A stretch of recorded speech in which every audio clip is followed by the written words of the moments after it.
Melanjutkan cerita sebelumnya, di mana pengumuman besar telah disampaikan oleh Lord. Tak satu pun dari isi pengumuman tersebut menyebutkan pengangkatan Cheon Yewon sebagai putra mahkota.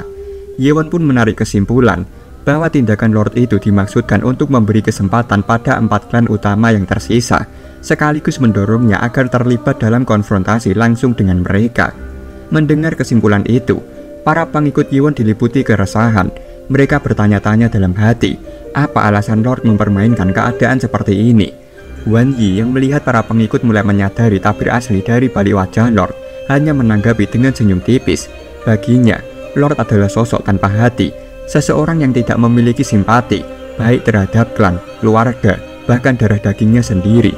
Semua tindakan dilakukan demi satu tujuan, menjaga kekuasaan dan otoritas mutlaknya tetap utuh. Di tengah suasana yang penuh kegelisahan itu, Yewon tiba-tiba beranjak dari tempat duduknya, menarik perhatian para pengikutnya yang semula menundukkan kepala dalam diam. Tanpa ragu, ia melemparkan sebuah pertanyaan yang menggetarkan hati mereka. Mampukah mereka tetap percaya dan mengikutinya apapun yang terjadi di masa depan? Pertanyaan itu membuat sebagian besar pengikutnya terkejut. Yewon memandang para pengikutnya dengan tenang, lalu menyampaikan isi hatinya. Ia mengatakan bahwa terlalu banyak hal yang telah menyimpang dari jalan yang seharusnya dalam tubuh kultus demonik. Ia ingin membawa kultus ini kembali ke masa kejayaannya, seperti saat pertama kali didirikan oleh Heavenly Demon.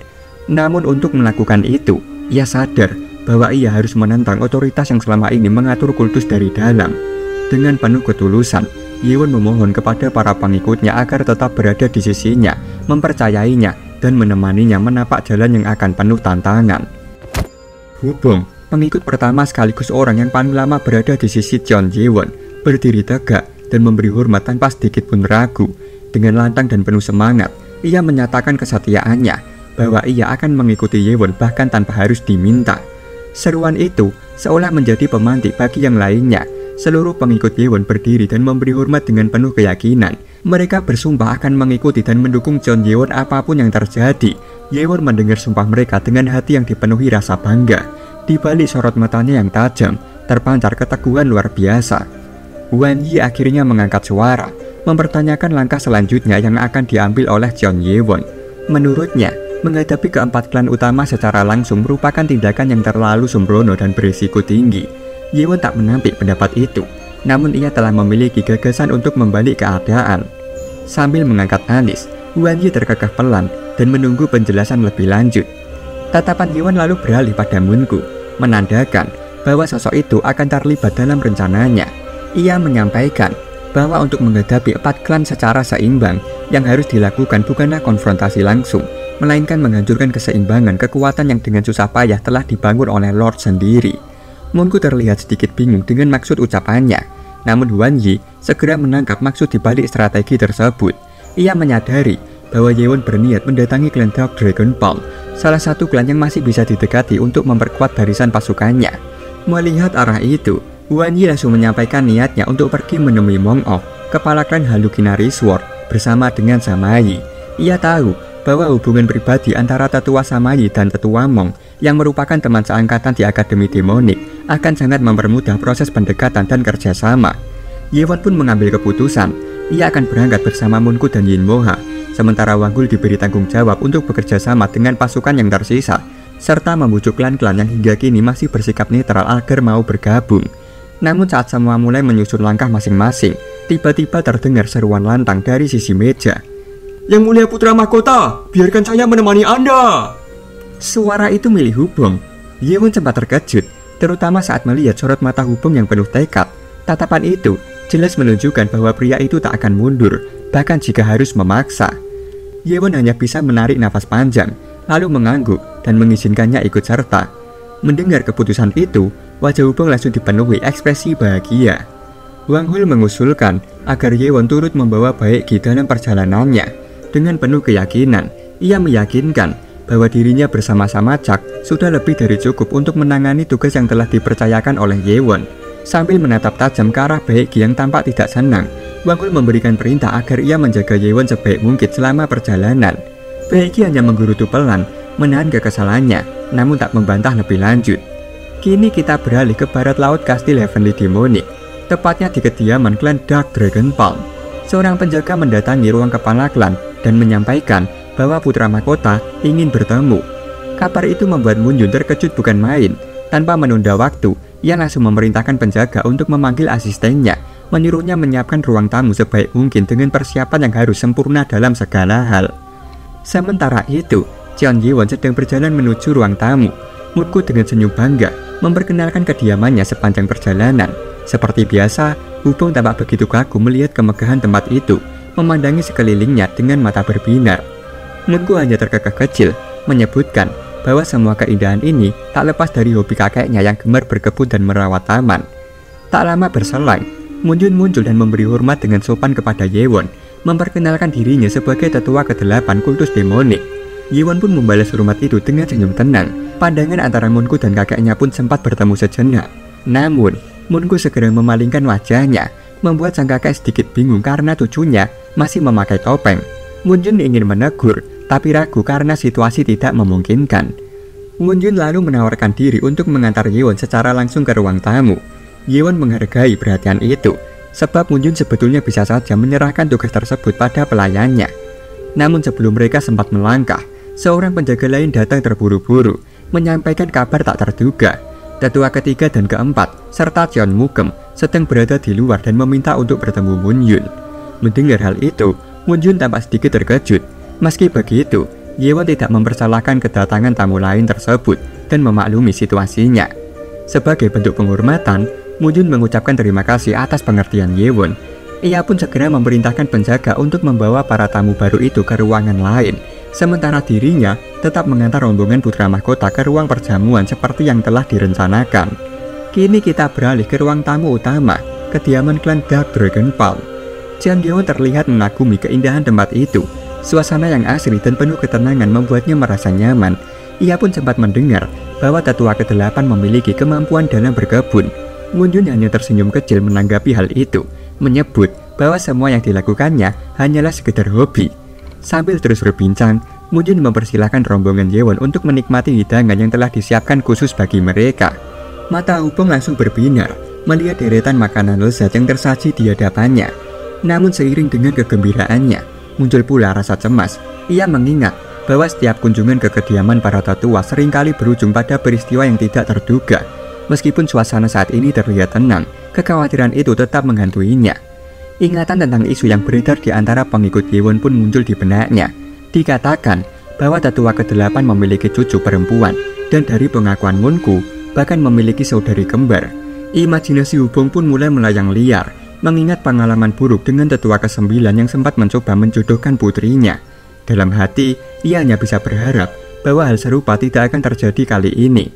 Namun belum sempat menikmati hidangan, ketenangan mereka kembali terusik. Di halaman depan, terdengar keributan antara penjaga dan tamu yang baru saja datang. Moonjun segera menoleh, memperhatikan apa yang sedang terjadi. Ternyata, dua orang yang terlibat dalam perdebatan tersebut adalah tetua keempat dari klan Spring dan tetua ketiga dari klan Blade. Keduanya datang bersama Cheon Mugem. Raut wajah Yewon menunjukkan ketidaksenangan atas kehadiran mereka. Moonjun pun meminta izin sejenak kepada Yewon untuk menyelesaikan situasi tersebut. Ia segera menghampiri para tetua itu dan memberi salam dengan nada sopan namun tegas. Dengan raut wajah yang sedikit kesal, ia mengingatkan bahwa ia telah meminta mereka untuk menunggu karena tamu penting telah lebih dulu tiba. Ia mempertanyakan tindakan mereka yang dianggap kurang sopan. Tetua keempat merespon dengan permintaan maaf atas ketidaksopanan tersebut. Namun setelah mengetahui bahwa Cheon Ji-won sedang berada di dalam, ia mengaku sangat ingin menemuinya secara langsung dan dengan sopan meminta izin pada Moonjun untuk melakukannya.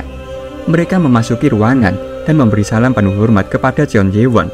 Tanpa membalas secara langsung, Yewon melirik tajam ke arah Cheon Mugem yang berdiri di barisan belakang. Mugem yang tersentak oleh tatapan itu segera membungkuk memberi hormat meski tanpa enggan.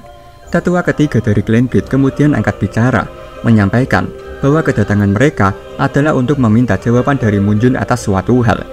Moonjun menunjukkan ekspresi bingung, tidak memahami maksud dari permintaan itu. Namun tetua ketiga hanya tersenyum samar, lalu menegaskan agar Moonjun tidak berpura-pura tidak tahu. Ia menyeringai, menyindir bahwa mungkin saja tetua ke-8 itu sudah lupa akan pesan yang pernah ia kirimkan melalui elang pembawa pesan. Wajah Moonjun langsung berubah suram, ia seolah kehilangan kata-kata. Tetua ketiga segera melanjutkan ucapannya, mengingatkan bahwa saat itu Moon Jun menjawab akan mempertimbangkan permintaan mereka. Dengan dasar jawaban itulah, Jeon Mugem kini datang secara langsung untuk menemui cucu perempuan Moon Jun. Moon Jun hanya terdiam, memegang dagunya sambil merenung. Saat itu, ia memang tidak langsung menolak karena ia merasa tak enak. Namun kini ia menyadari bahwa sikapnya justru menimbulkan kesalahpahaman besar. Di tengah keheningan, Yeon angkat suara dan memanggil Moon Jun. Ia menyampaikan bahwa seharusnya keputusan mengenai pernikahan berada di tangan orang yang akan dinikahkan, bukan diputuskan sepihak. Moon Jun tertawa kecil dan membenarkan pernyataan itu. Ia mengatakan akan mempertimbangkan keputusan cucunya sendiri dalam hal ini. Melihat respon Moon Jun yang secara tidak langsung mendukung pandangan Yeon, tetua ketiga menunjukkan raut wajah tidak senang. Dalam hati, ia merasa geram. Meskipun Moon Jun berpikir demikian, menurutnya, cucu perempuan Moon Jun tetap tidak memiliki alasan kuat untuk menolak tawaran pernikahan dengan putra dari Lord. Terlihat, Moonku melangkah maju dengan tenang. Jeon Mugem tampak bingung saat melihat sosok itu menampakkan diri di hadapan para tetua. Perlahan, Moonku mengangkat tangannya dan menyentuh sisi pipinya. Dalam sekejap, ia melepaskan topeng yang selama ini menutupi wajahnya. Seketika itu juga, ekspresi para tetua berubah. Tetua ketiga dan keempat tampak kebingungan, sementara Mugem hanya bisa melongo menyaksikan pemandangan yang tak ia duga sebelumnya. Wajah Moonku yang selama ini tersembunyi kini terlihat jelas, paras cantik dan anggun yang tak terbantahkan. Baiki terbelalak kaget, tak percaya dengan apa yang baru saja ia saksikan. Di sisi lain, Hubo yang berdiri di belakang tiba-tiba membeku di tempat. Dalam keheningan itu, Moonku memberi hormat dengan anggun kepada para tetua dan Jeon Yewon, lalu memperkenalkan dirinya secara resmi sebagai cucu perempuan dari Moon Yun, tetua ke-8 dari klan Dark Dragon Ball. Sementara pengikut lainnya masih mencoba mencerna kenyataan yang ada, Hubo hanya bisa berdiri terpaku, tercengang oleh rasa malu yang luar biasa. Ingatannya langsung melayang pada momen-momen memalukan ketika ia dengan santainya berlarian di depan Moonku dengan titik yang gundal gandul. Tidak! Teriakan batin menggema dalam dirinya, menyisakan kehancuran mental yang tak terlukiskan. Sementara itu, Mugem sangat panik. Ia teringat ketika di akademi. Waktu itu, ia telah mengancam dan menyakiti Moonku demi membuatnya bergabung dalam grupnya. Tetua ketiga menoleh kepada Moon Yun sambil tersenyum, mengungkapkan kekagumannya atas kecantikan Moonku yang selama ini tersembunyi di balik topeng. Ia mengaku bahwa jika dirinya memiliki cucu secantik itu, ia pun pasti akan melakukan hal yang sama untuk melindunginya. Tetua keempat ikut angkat suara, bahkan dengan santai merangkul Jeon Mugem sambil menyatakan bahwa Mugem adalah pria paling beruntung karena akan menikahi wanita secantik Moonku. Di antara pujian yang dilontarkan, Moonku membalas dengan senyum manis. Namun ucapannya justru membuat suasana perlahan berubah. Ia mengungkapkan bahwa melihat Mugem mengingatkannya pada pengalaman mereka di masa lalu ketika masih di akademi. Pernyataan itu awalnya dianggap biasa saja. Tetua keempat bahkan mengira hal itu menandakan bahwa Moonku dan Mugem sudah saling mengenal sejak lama, dan ia menganggap hal tersebut sebagai kabar baik. Namun ekspresi Mugem langsung berubah panik, menyadari arah pembicaraan yang mulai menyudutkannya. Dengan tatapan tenang dan senyum tetap menghiasi wajahnya, Moonku menceritakan kembali bahwa Mugem pernah berkata padanya saat di akademi, jika Moonku tidak mau bergabung dengan kelompoknya, maka klan Dark Dragon Ball akan dihancurkan. Ia pun menyatakan bahwa dirinya merasa cukup beruntung karena Mugem tidak menjadi putra mahkota, sehingga klannya masih selamat hingga hari ini. Ucapan itu sontak membuat suasana berubah drastis. Mugem segera menunduk, berusaha menyembunyikan wajahnya dari pandangan semua orang. Paman Mugem, yaitu tetua keempat, tampak terkejut bukan main mendengar pengakuan itu. Sementara Moon Yun, tetua ke-8, tampak benar-benar murka. Sorot matanya tajam, menatap lurus ke arah Mugem, marah atas ancaman yang pernah ditujukan kepada klannya. Melihat situasi memanas, tetua ketiga buru-buru mencoba meredakan ketegangan. Ia menyebutkan bahwa apa yang terjadi hanyalah kenakalan masa muda yang seharusnya bisa dimaafkan. Namun Moon Yun tidak bergeming. Ia menegaskan bahwa ancaman terhadap kehormatan klannya bukan hal sepele, dan alasan kenakalan anak muda tidak cukup untuk membuatnya memaafkan. Ketegangan semakin meningkat ketika tetua keempat akhirnya angkat bicara, menyuarakan pertanyaan tajam. Apakah Moon Yun bersedia menjadikan dirinya musuh dari 4 klan utama? Moon Yun tetap tak bergeming. Ia tidak menarik kembali ucapannya, dan suasana ruang tamu pun dipenuhi dengan aura energi yang saling berpendar dari dirinya dan tetua keempat. Ketegangan seketika memenuhi udara, namun sebelum keadaan benar-benar memanas, tetua ketiga segera melangkah maju. Ia mengangkat tangannya di antara keduanya menjadi penengah dan meminta mereka untuk menahan diri. Dengan nada lebih tenang, tetua ketiga berusaha meredakan kemarahan Moon Yun. Ia mengakui bahwa perasaan Moon Yun sepenuhnya dapat dimengerti, namun ia juga menekankan bahwa ancaman yang pernah dilontarkan oleh Mugem hanyalah ucapan anak muda yang masih duduk di bangku akademi. Omong kosong belaka, menurutnya. Ia pun menambahkan bahwa klan sebesar Dark Dragon Palm yang merupakan salah satu yang terkuat tentu tidak mudah dihancurkan oleh sekedar ancaman kosong. Mendengar pernyataan tersebut, Moon Yun menghela nafas panjang. Meskipun kemarahannya belum sepenuhnya reda, ia memilih untuk menahan diri. Suasana mulai mereda ketika tetua ketiga merogoh bagian dalam pakaiannya. Ia lalu mengingatkan bahwa selama beberapa tahun terakhir, Moon Yun memang diketahui tengah mencari seorang tabib hebat. Seketika, sorot matanya menjadi lebih serius sebelum akhirnya memperlihatkan sebuah giok berkilauan dengan ukiran halus. Konon, giok itu merupakan benda langka yang dipercaya mampu menuntun seseorang untuk bertemu dengan seorang dokter ilahi, sosok legendaris yang kabarnya bisa menyembuhkan penyakit apapun. Kehadiran giok tersebut sontak membuat Moon Yun terkejut. Ia tidak menyangka tetua ketiga akan menawarkan sesuatu yang begitu berharga hanya untuk dirinya. Namun keterkejutannya belum berakhir. Tetua ketiga kemudian mengungkapkan bahwa 4 klan utama yang tersisa telah sepakat menunjuk Jeon Mugem sebagai kandidat resmi untuk menjadi putra mahkota. Pernyataan itu mengguncang batin Moon Yun. Ia tidak menduga bahwa keempat klan telah bersatu, menggabungkan kekuatan mereka untuk mendorong satu calon. Di saat bersamaan, ia teringat pada sumpah setia yang telah diucapkan Moonku kepada Jeon Ye-won. Di satu sisi, ada janji kesetiaan dan keyakinan. Namun di sisi lain, tawaran itu bisa menjadi jalan keluar untuk menyelamatkan cucunya yang sakit. Sebuah kesempatan yang tak bisa diremehkan. Di tengah kebingungan yang semakin menyesakan dada, Moon Yun mulai mempertimbangkan konsekuensi dari setiap pilihan. Sementara itu, tetua ketiga tersenyum samar. Dalam benaknya, ia merasa yakin bahwa tawarannya lebih berharga daripada sekedar sumpah setia kepada Ye-won. Ia percaya sepenuhnya bahwa negosiasi ini akan dimenangkan olehnya. Dengan keyakinan itu, ia kembali melontarkan pertanyaan krusial, menanyakan apakah Moon Yun bersedia menikahkan cucunya dengan Jeon Mugem. Moon Yun masih tampak ragu untuk memberikan jawaban. Namun tepat pada saat suasana menegang dan kebimbangan menguasai, Moonku tiba-tiba meraih tangan Jeon Ye-won dengan gerakan tegas. Dengan suara lantang, ia menyatakan bahwa dirinya telah menjadi wanita milik Jeon Ye-won. Perkataan itu langsung membuat suasana hening seketika. Baek Gi dan Hubung melongo tak percaya. Mata mereka membulat dalam keterkejutan. Sementara itu, tetua ketiga, tetua keempat, dan bahkan Jeon Mugem sendiri ikut membelalakan mata, seolah tak mampu mencerna apa yang baru saja mereka dengar. Moon Yun pun tak kalah bingung. Ekspresi cucunya itu benar-benar tak ia sangka.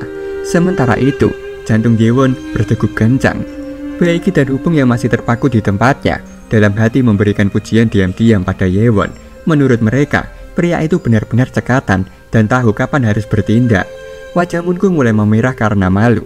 Namun secara diam-diam, ia menyampaikan permintaan maaf melalui telepati.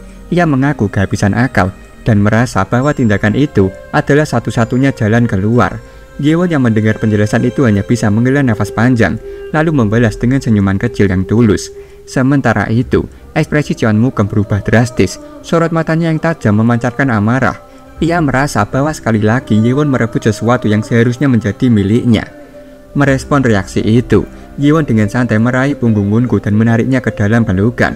Ia lalu menatap Mugem sambil tersenyum tipis, penuh makna dan ejekan terselubung.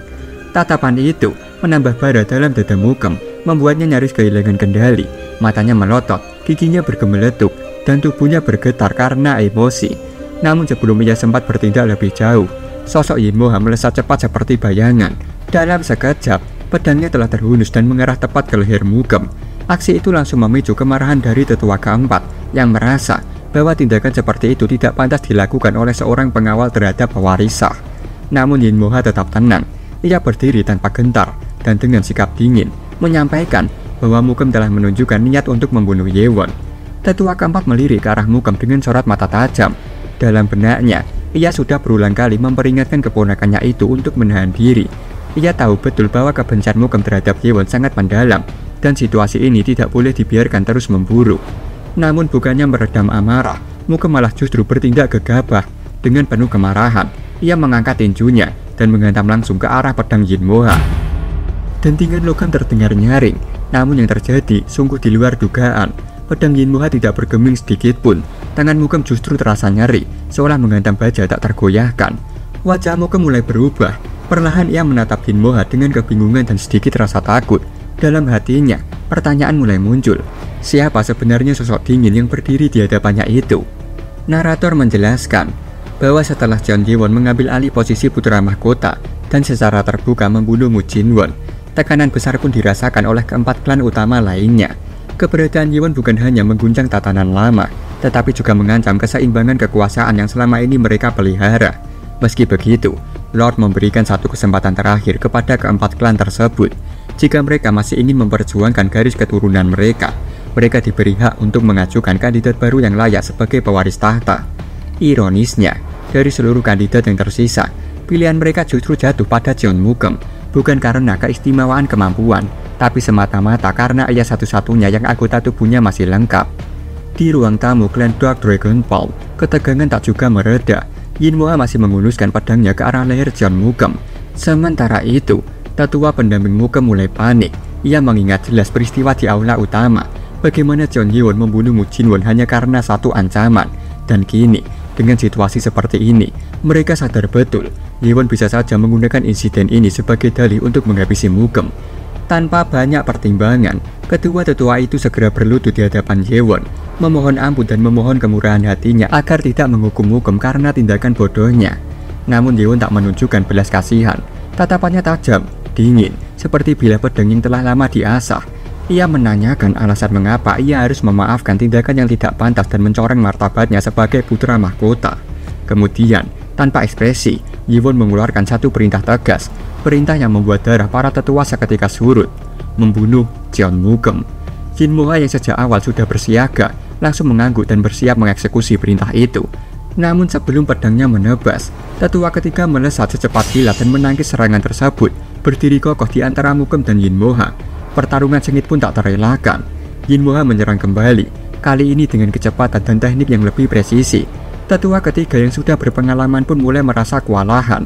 Meski mampu menahan serangan, ia mulai bertanya-tanya dalam hati, siapa sebenarnya wanita ini? Seorang pengawal biasa tak mungkin memiliki kemampuan sehebat itu. Namun sebelum pertarungan semakin membesar, suara Jeon Ji-won menggema. Ia memanggil nama tetua ketiga dengan tegas dan menyuruhnya untuk mundur. Refleks, tetua ketiga menoleh ke arah Mugem, dan seketika tubuhnya menegang. Jeon Ji-won telah berdiri di sebelah Mugem. Sebilah pedang miliknya sudah mengancam leher pria itu, hanya selai rambut dari kematian. Dengan nada tajam, Ji-won menyampaikan kekesalannya karena peringatannya diabaikan. Tatapan dinginnya tak menunjukkan sedikit pun belas kasihan. Pedangnya mulai terayun, gerakannya cepat, pasti, dan mematikan. Tetua ketiga langsung berseru penuh kecemasan. Dalam kepanikan, ia berteriak bahwa ia bersedia melepaskan semua rencana pernikahan. Ia hanya memohon satu hal, agar Ji-won menghentikan pedangnya. Tepat detik terakhir, Jeon Ji-won menghentikan tebasannya. Bilanya berhenti hanya sejengkal di belakang leher Mugem. Keringat dingin membanjiri tubuh Mugem. Nafasnya tertahan, dan tubuhnya membeku di tempat. Sejak Ji-won mendekat, ia tak mampu bergerak sedikit pun. Kini ia tahu, satu gerakan kecil bisa membuat nyawanya terlepas dari tubuhnya. Tetua ketiga akhirnya meminta kepada Jeon Ji-won untuk menyingkirkan pedangnya. Dengan suara yang terdengar pasrah, ia menawarkan dirinya untuk menuruti semua keinginan sang putra mahkota. Mendengar hal itu, Jeon Ji-won tersenyum samar, senyum licik yang menyiratkan bahwa segalanya berjalan sesuai rencana. Tanpa menyembunyikan niatnya, ia mengajukan satu permintaan, medali giok langka yang dikabarkan dapat membuka jalan untuk bertemu seorang dokter ilahi. Mata tetua ketiga sedikit membelalak. Dalam benaknya, ia menahan amarah dan rasa terkejut. Baru sekarang ia sadar, sejak awal Ji-won sudah mengincar medali itu. Rasa kesal membuncah, tetapi ia juga tahu bahwa keselamatan Jeon Mugem jauh lebih penting dalam situasi ini. Menentang permintaan itu hanya akan mempercepat kehancuran mereka. Tanpa pilihan lain, tetua ketiga pun menyerahkan medali giok itu. Ia menundukkan kepala, menyampaikan permintaan maaf atas insiden yang hampir berujung pada pertumpahan darah. Setelah menerima medali tersebut, Ji-won kembali bersuara. Nada ucapannya mengandung ironi yang menggigit. Ia menyampaikan sebuah prinsip dasar dalam permainan kekuasaan. Dalam politik, seseorang harus memahami apa yang benar-benar diinginkan oleh lawannya dan memberikannya demi mendapatkan sesuatu yang sepadan. Tetua ketiga membeku sesaat. Kalimat itu persis seperti kalimat yang ia ucapkan kepada tetua keempat melalui telepati beberapa saat yang lalu. Namun senyuman Yewon belum berhenti sampai di situ. Dengan nada tenang, ia menambahkan satu pernyataan lagi. Ia belum puas hanya dengan medali Gyo itu. Tetua ketiga mulai merasakan firasat buruk. Keringat dingin merembes di pelipisnya, sementara pikirannya dipenuhi kemungkinan terburuk. Sebuah tebasan singkat dan sangat presisi meluncur melewati sisi tubuh Jeon Mugem. Mugem sempat menoleh perlahan, kebingungan dengan apa yang terjadi. Namun dalam 1 detik berikutnya, tubuhnya membeku, lengannya sudah tidak berada di tempatnya. Hanya butuh 1 detik lagi sebelum potongan lengan itu jatuh ke lantai dengan bunyi lembut namun memilukan. Orang-orang di sekeliling hanya bisa terpaku, tidak percaya dengan apa yang baru saja mereka saksikan. Mata mereka terbelalak lebar, membeku dalam keterkejutan. Sesaat kemudian, teriakan memilukan dari Jeon Mugem menggema keras, menembus keheningan dan menggetarkan seluruh halaman. Dengan penuh kekhawatiran, tetua keempat segera melangkah cepat menghampiri Mugem yang tengah tertutup dalam derita. Sementara itu, tetua ketiga masih berdiri kaku di tempatnya, matanya kosong, pikirannya dihantui oleh satu kesadaran pahit. Jeon Ji-won telah merencanakan semua ini sejak awal. Ia tahu betul, Mugem adalah satu-satunya kandidat yang dimiliki oleh aliansi 4 klan utama, dan kini harapan mereka runtuh begitu saja di tangan Yewon. Dengan nada yang datar dan penuh ketenangan mengancam, Yewon memecah keheningan. Ia menatap tetua keempat dan bertanya, apakah ia keberatan dengan apa yang baru saja terjadi. Tetua keempat hanya mampu menundukkan kepala dalam-dalam. Ucapan terima kasih atas kemurahan hati Yewon akhirnya terucap dari bibir yang tertahan amarah. Namun di balik ketundukannya, bara dendam mulai menyala.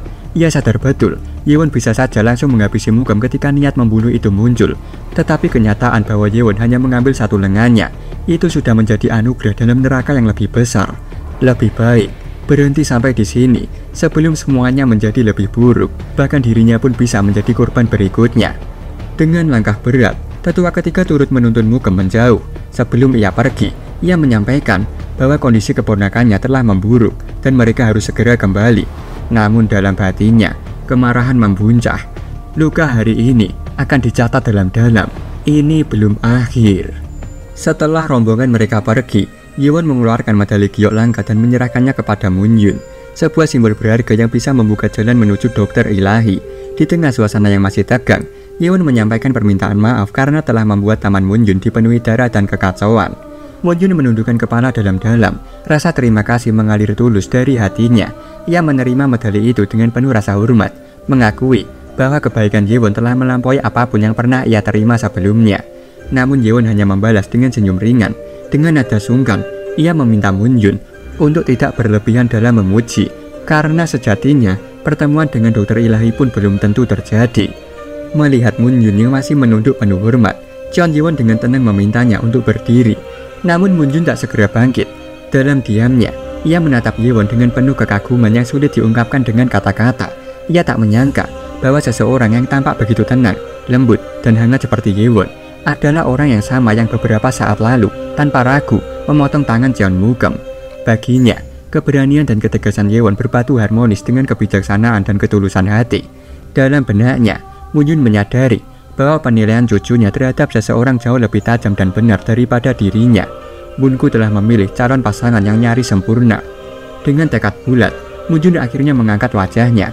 Ia memberi hormat dalam-dalam kepada Yewon dan mengucapkan sumpah setia sebagai pemimpin klan Dark Dragon Palm sekaligus tetua ke-8. Ia menyatakan bahwa mulai hari ini, klannya akan berdiri di pihak Yewon hingga akhir hayat. Ia berharap Yewon berkenan menerima sumpah tersebut. Yewon membalas dengan senyum tulus. Dengan hangat, ia menerima sumpah Moon Yun. Baginya, itu adalah jawaban yang ia harapkan sejak awal, sebuah ikatan kepercayaan yang tak ternilai. Setelah insiden besar yang sempat mengguncang suasana, perjamuan pun kembali dilanjutkan.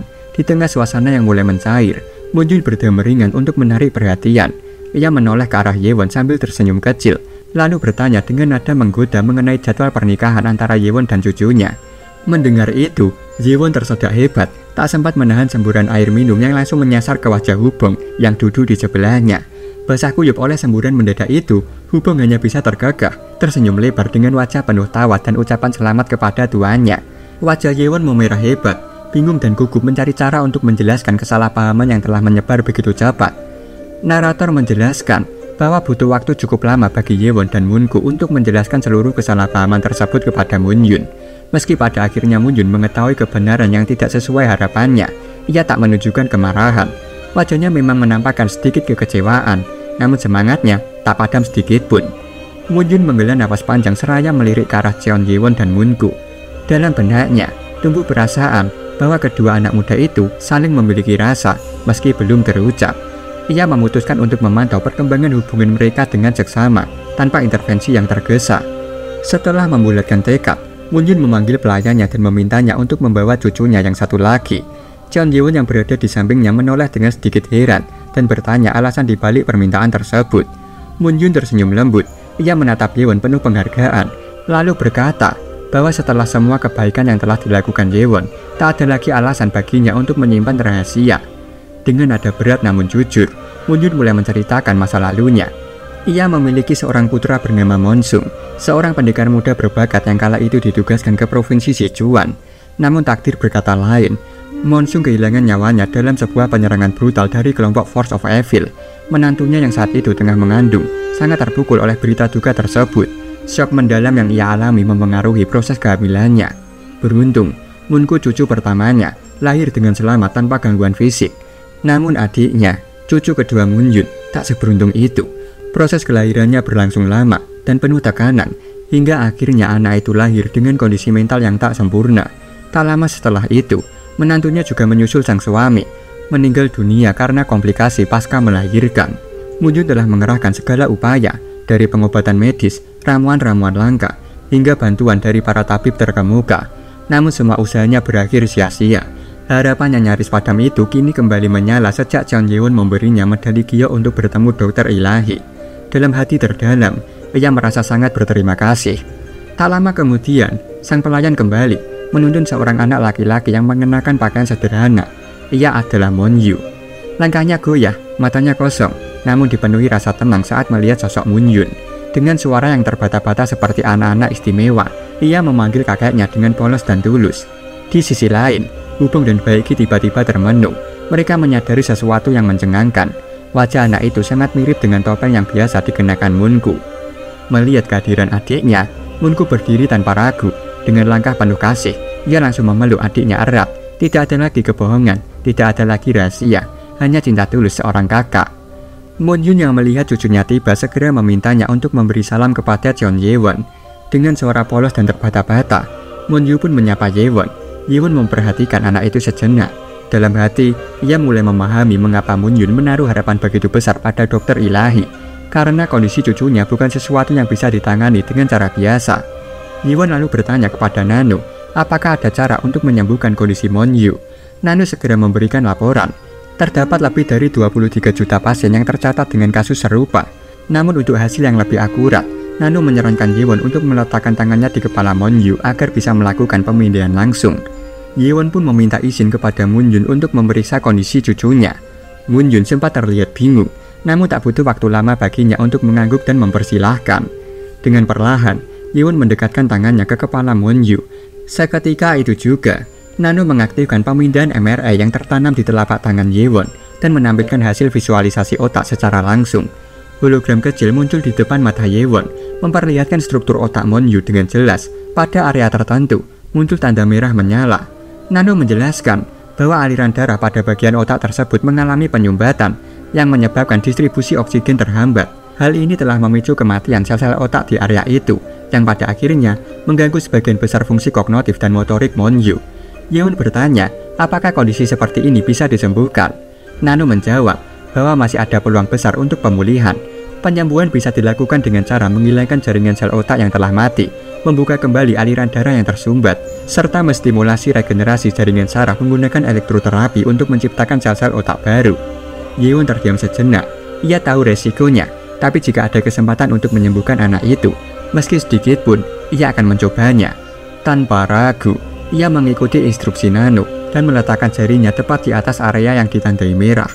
Dengan tenang, Ye-won meletakkan satu tangan di kepala Moon Yu dan berkata dengan lembut bahwa mungkin akan terasa sedikit sakit. Dalam hitungan detik, aliran listrik mikro dialirkan dari telapak tangan Ye-won ke otak Moon Yu. Anak itu menjerit dan tubuhnya menegang. Moon Yun yang tidak tahu apa yang sedang terjadi sontak terkejut bukan main. Ia berteriak, menanyakan dengan cemas apa sebenarnya yang sedang dilakukan Yewon kepada cucunya. Moon Yun langsung berlari berusaha menghentikan tindakan Yewon. Namun sebelum ia sempat mendekat, Yin Moha telah berdiri di hadapannya, menghadang dengan tenang. Wajah Moon Yun dipenuhi kepanikan saat ia berseru agar Yin Moha menyingkir. Tetapi Yin Moha tetap tenang, menatapnya tanpa gentar, lalu berkata agar Moon Yun mempercayakan semuanya kepada Yewon. Sementara itu, Yewon telah menyelesaikan pengobatannya. Tubuh Moon Yun perlahan limbung dan hampir terjatuh. Melihat itu, Moon Yun segera menerobos Yin Moha dan menangkap tubuh cucunya sebelum menyentuh tanah. Dengan nafas memburu dan nada penuh amarah, ia menatap tajam ke arah Yewon dan bertanya dengan lantang apa yang telah dilakukan kepada cucunya.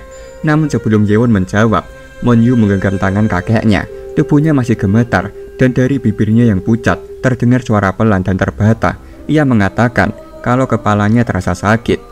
Moon Yun menatap wajah cucunya dengan cermat, namun seketika matanya membelalak. Ia menyadari sesuatu. Pupil mata Moon Yun yang sebelumnya kosong dan tak fokus, kini tampak hidup dan terarah seperti mata seorang anak normal. Ia segera memeluk cucunya erat-erat, seolah tak ingin melepaskannya lagi. Kebahagiaan bercampur dengan kelegaan meledak dalam pelukannya. Melihat keajaiban itu, Hubung tak henti-hentinya menatap kagum ke arah Yewon. Dalam hati, ia merasa bangga tak terkira memiliki tuan sehebat itu. Sementara di sisi lain, Baeki hanya bisa diam termangu. Wajahnya menunjukkan keterkejutan dan perenungan mendalam. Ia ingat betul bagaimana Yewon menyelamatkannya dari racun mikro di masa lalu. Kini, Baeki benar-benar sadar, Yewon bukan hanya seorang jenius dalam seni bela diri, tetapi juga seorang tokoh luar biasa yang jangkauan kemampuannya melampaui apapun yang pernah ia bayangkan. Dalam hatinya, Baeki mengakui satu hal, kehebatan Yewon berada di luar jangkauan manusia biasa seperti dirinya. Singkat cerita, 2 jam telah berlalu. Cheon Yewon masih mengamati medali giok milik dokter ilahi yang kini berada di tangannya. Setelah berhasil menyembuhkan cucunya, Moon Yun mengembalikan medali tersebut dengan tulus. Baginya, benda itu sudah tidak lagi dibutuhkan. Ia juga menyampaikan bahwa untuk sementara, cucunya akan tinggal di rumah tamu milik klan Flying Phantom, agar Yewon bisa dengan mudah memantau dan merawat kondisinya. Tatapan Yewon kemudian beralih kepada Moon-gu yang sedang memperlakukan adiknya dengan penuh kelembutan. Pandangannya menghangat, namun juga diselimuti perasaan yang sulit ia pahami. Ia termenung sejenak, pikirannya melayang pada momen ketika Moon-gu tiba-tiba menggenggam tangannya dan menyatakan dirinya sebagai wanita milik Yewon. Sebuah pernyataan yang menggema kuat dalam benaknya. Secara perlahan, Yewon menyentuh dadanya di sebelah kiri. Ada sesuatu yang tidak menentu di sana, seolah hatinya sedang mempertanyakan banyak hal. Ia tidak tahu apakah perasaan itu murni karena kesetiaan seorang bawahan, ataukah ada sesuatu yang lebih dalam. Waktu terus bergulir. Saat senja tiba, tepat pukul 6 sore, rombongan Cheon Yewon akhirnya sampai di kediaman klan Flying Phantom. Mereka disambut oleh Wan Yi yang berdiri di depan aula utama bersama seseorang. Sosok itu adalah agen yang selama ini menyamar menjadi Yin Moha. Begitu melihat rombongan mendekat, Wan Yi segera melangkah mendekat, terutama ke arah Moon-gu. Ia tampak senang saat menyaksikan paras asli Moon-gu yang cantik di balik topengnya. Sementara itu, Moon-gu hanya dapat menyembunyikan ekspresi malu, tak terbiasa menerima pujian langsung seperti itu. Wan Yi menyampaikan rasa kagumnya kepada Yewon, terutama atas keberhasilannya menjalin kerjasama dengan klan Dark Dragon Paul. Namun Yewon hanya merespon dengan merendah, merasa bahwa semua itu tak lepas dari peran Moon-gu sebagai cucu dari tetua ke-8. Percakapan beralih ke laporan misi. Ketika ditanya mengenai hasil kunjungan ke klan Halusinari Sword, Wan Yi langsung berlutut dan menyampaikan permintaan maaf. Saat ia dan Sama Yi sampai di sana, mereka tidak berhasil bertemu dengan pemimpin klan, sebab sudah ada tamu lain yang datang lebih dulu. Yewon hanya diam sesaat sebelum menebak dengan akurat bahwa tamu tersebut kemungkinan besar berasal dari klan Sword atau klan Son. Tebakan itu membuat Wan Yi terperanjat, tak menyangka bahwa Yewon telah memikirkan kemungkinan itu sebelumnya. Tatapan Yewon berubah tajam, ada sesuatu yang selama ini ia curigai, dan kini perlahan mulai terkonfirmasi. Ia kemudian mengalihkan perhatiannya pada sosok yang berdiri di sebelah Wan Yi, agen penyamar Yin Moha. Wan Yi segera memberi isyarat kepada orang itu agar memperkenalkan diri. Sosok penyamar sempat terdiam, tampak ragu sejenak, namun akhirnya maju dan memberi hormat. Ia memperkenalkan dirinya sebagai nomor 24. Dengan suara lantang namun serius, ia juga menyampaikan informasi penting. Ada indikasi bahwa seseorang telah menyusup ke kediaman klan Hashi Demon Sword, tempat yang seharusnya berada di bawah pengawasan Yin Moha. Tentu saja, kabar itu mengejutkan Yin Moha. Kecurigaan pun langsung muncul dalam benaknya. Ia bertanya pada nomor 24, mungkinkah penyusup itu berasal dari klan Sword? Narasi kemudian membawa kita mundur 2 jam sebelumnya, di ruang tamu kediaman klan Hashi Demon Sword. Saat itu, nomor 24 tengah duduk membaca dokumen penting, berusaha tetap tenang dalam perannya sebagai penyamar. Namun tiba-tiba, sebuah suara asing menyelinap masuk ke dalam pikirannya lewat jalur telepati. Ia segera bangkit, membuka pintu ruangan, dan berlari ke halaman luar, mencoba mencari sumber suara itu. Suara itu kembali muncul di kepalanya, dingin dan tegas, memberinya instruksi singkat. Jangan mencari, tetap bertindak seperti biasa, dan bersiap karena situasi telah berubah. Tanggal pertemuan yang sebelumnya dijanjikan kini dimajukan, 10 hari lebih awal dari yang direncanakan. Kembali ke waktu sekarang, nomor 24 menyampaikan laporan tersebut kepada Yin Moha dengan wajah serius. Ia mengaku telah mencoba melacak jejak suara telepati itu, namun sama sekali tak menemukan petunjuk apapun. Karena hal ini di luar kapasitasnya sebagai seorang penyamar, ia pun memutuskan datang langsung kepada pemilik identitas asli Yin Moha untuk melaporkan semuanya. Tanpa ragu, Yewen langsung menarik kesimpulan, penyusup itu adalah tanpa nama. Wajah Yin Moha langsung menegang. Ia menatap Yewen dengan ekspresi serius dan penuh tekanan. Dalam benaknya, ia menyadari jika tanggal pertemuan dimajukan 10 hari lebih awal, maka hari itu tak lain adalah hari ini. Yewen juga menyadari bahwa perubahan jadwal mendadak ini menandakan adanya sesuatu yang penting sedang terjadi. Namun bagi dirinya, itu bukanlah kabar buruk. Justru sebaliknya, ia menganggapnya sebagai pertanda baik. Karena jauh di lubuk hatinya, Yewen memang sudah menantikan pertemuan itu. Pertemuan dengan sosok yang selama ini hanya dikenal sebagai bayangan tanpa nama. Waktu kini telah berganti menjadi tengah malam. Di puncak Ouyun Gunung Siwan, suasana sunyi membegukan udara malam. Yin Moha melangkah cepat menapaki lereng terakhir. Nafasnya sedikit memburu, namun sorot matanya tetap tajam. Begitu mencapai puncak, ia berhenti sejenak, menarik nafas dalam, lalu menatap sekeliling dengan waspada. Di tengah hamparan bebatuan yang sunyi, tampak sosok Kyung Bonggi telah duduk bersila dengan santai, seolah telah lama menunggu. Tatapannya menyapu sejenak ke arah Yin Moha, lalu ia membuka suara dengan ringan. Ia mengira akan ada 3 orang yang hadir malam itu, namun kenyataannya hanya mereka berdua yang datang. Ia pun melontarkan pujian ringan, menyiratkan bahwa kedatangan Yin Moha menandakan suatu kemajuan. Namun Yin Moha tidak menanggapi, tatapannya berpaling, menolak berkomunikasi dengan seseorang yang ia anggap sebagai keturunan pengkhianat. Nada dingin sikapnya tak bisa disembunyikan. Baginya, Kyung Bonggi hanyalah simbol dari aib masa lalu yang tak layak mendapat kehormatan. Kyung Bonggi hanya menyeringai menanggapi ejekan itu. Baginya, hinaan itu tak berarti apa-apa. Yang lebih penting baginya adalah satu hal. Teknik terakhir dari Sword Demon malam ini akan jatuh ke tangannya dan menjadi milik klannya. Tiba-tiba, suasana menjadi lebih berat. Sosok misterius yang dikenal sebagai tanpa nama muncul tanpa suara, seakan menyatu dengan kegelapan malam. Ia menyapa mereka dengan tenang, mengungkapkan rasa terhormat karena keduanya tetap hadir meski jadwal pertemuan mendadak diubah.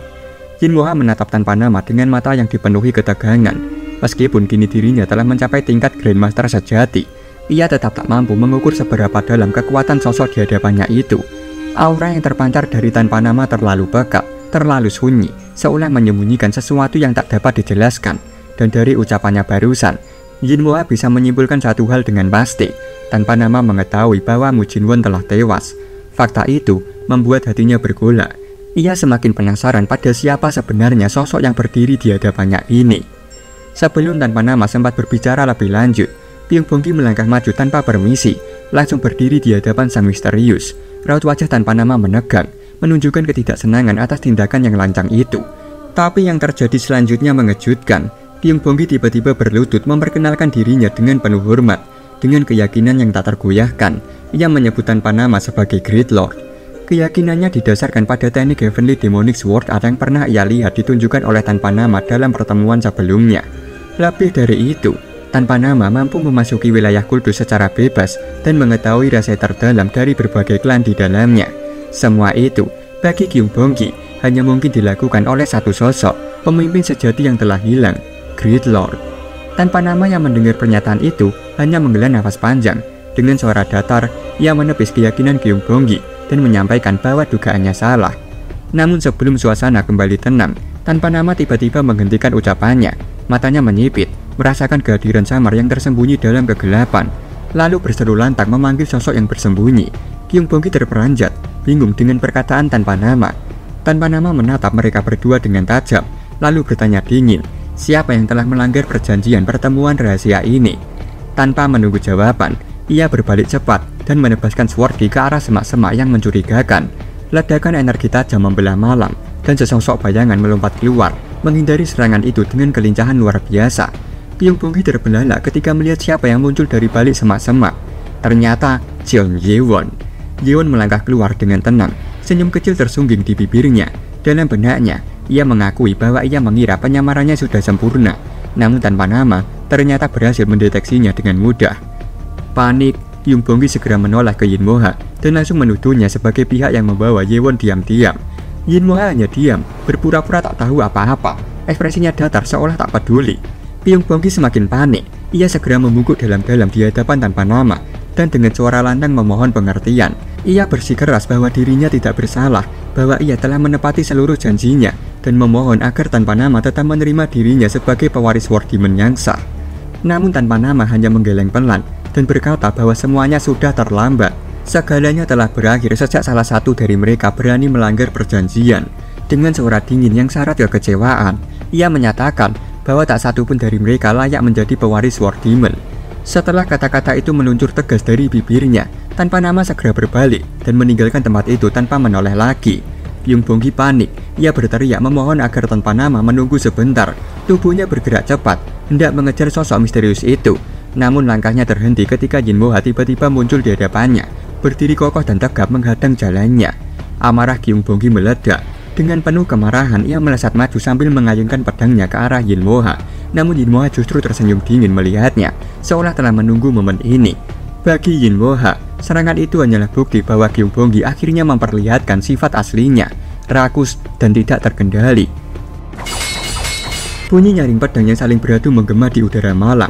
Guncangan dari benturan itu membuat tangan Kyung Bongki bergetar hebat.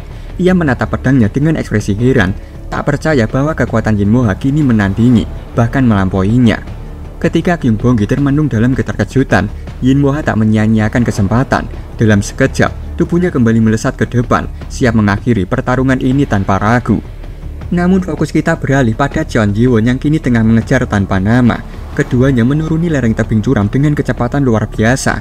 Namun seiring waktu berjalan, Yewon menyadari bahwa ia tak mampu mengejar sosok itu hanya dengan kecepatan biasa. Mau tidak mau, ia harus bertaruh, membahayakan dirinya jika ingin menyusulnya. Yewon segera memerintahkan Nano untuk mengaktifkan penglihatan malam. Dalam mode pandangan itu, sebuah rute melarikan diri yang tersembunyi kini terlihat jelas, jalan yang pasti digunakan oleh tanpa nama. Yewon menghela nafas singkat dan berharap rencananya berhasil. Tanpa ragu, dari ketinggian yang hampir mustahil, Yewon melompat. Tubuhnya melesat seperti anak panah, sementara tanpa nama terus melaju di bawah, berlari menyusuri lereng secepat mungkin. Di tengah pelariannya, tanpa nama terdiam sejenak dalam pikirannya. Ia menyesal tak sempat mengajarkan seluruh teknik 24 Demon Sword. Namun itu bukan lagi masalah, karena ia tahu sang pewaris sejati Sword Demon telah muncul. Namun tiba-tiba, suatu hal yang tak masuk akal terjadi. Dari atas, Yewon meluncur bebas bak meteor. Pedang terhunus dan siap menebas dengan kekuatan penuh. Serangan mendadak itu mengejutkan tanpa nama. Tabrakan hebat pun terjadi. Tanpa nama berhasil menahan tebasan dari Yewon. Namun dampaknya sangat besar. Tanah di sekitarnya retak hebat, menciptakan gelombang debu dan tekanan. Kaki tanpa nama bahkan sempat terperangkap di dalam tanah yang mengeras akibat tekanan benturan. Ia segera menebaskan pedangnya dengan keras, melemparkan tubuh Yewon jauh ke belakang. Tubuh Yewon terlempar keras, menembus 3 batang pohon besar sebelum akhirnya jatuh bersandar di pohon. Nafasnya terengah-engah, tubuhnya kesakitan. Nano segera mengaktifkan sistem pemulihan darurat, meregenerasi otot yang robek dan menyambung kembali tulang-tulang yang patah. Sambil terbaring, Yewon hanya bisa meringis. Dalam hati, ia bersumpah untuk tidak pernah lagi melompat dari tebing tanpa pikir panjang. Melihat teknik yang digunakan Yewon, tanpa nama segera mengenalinya.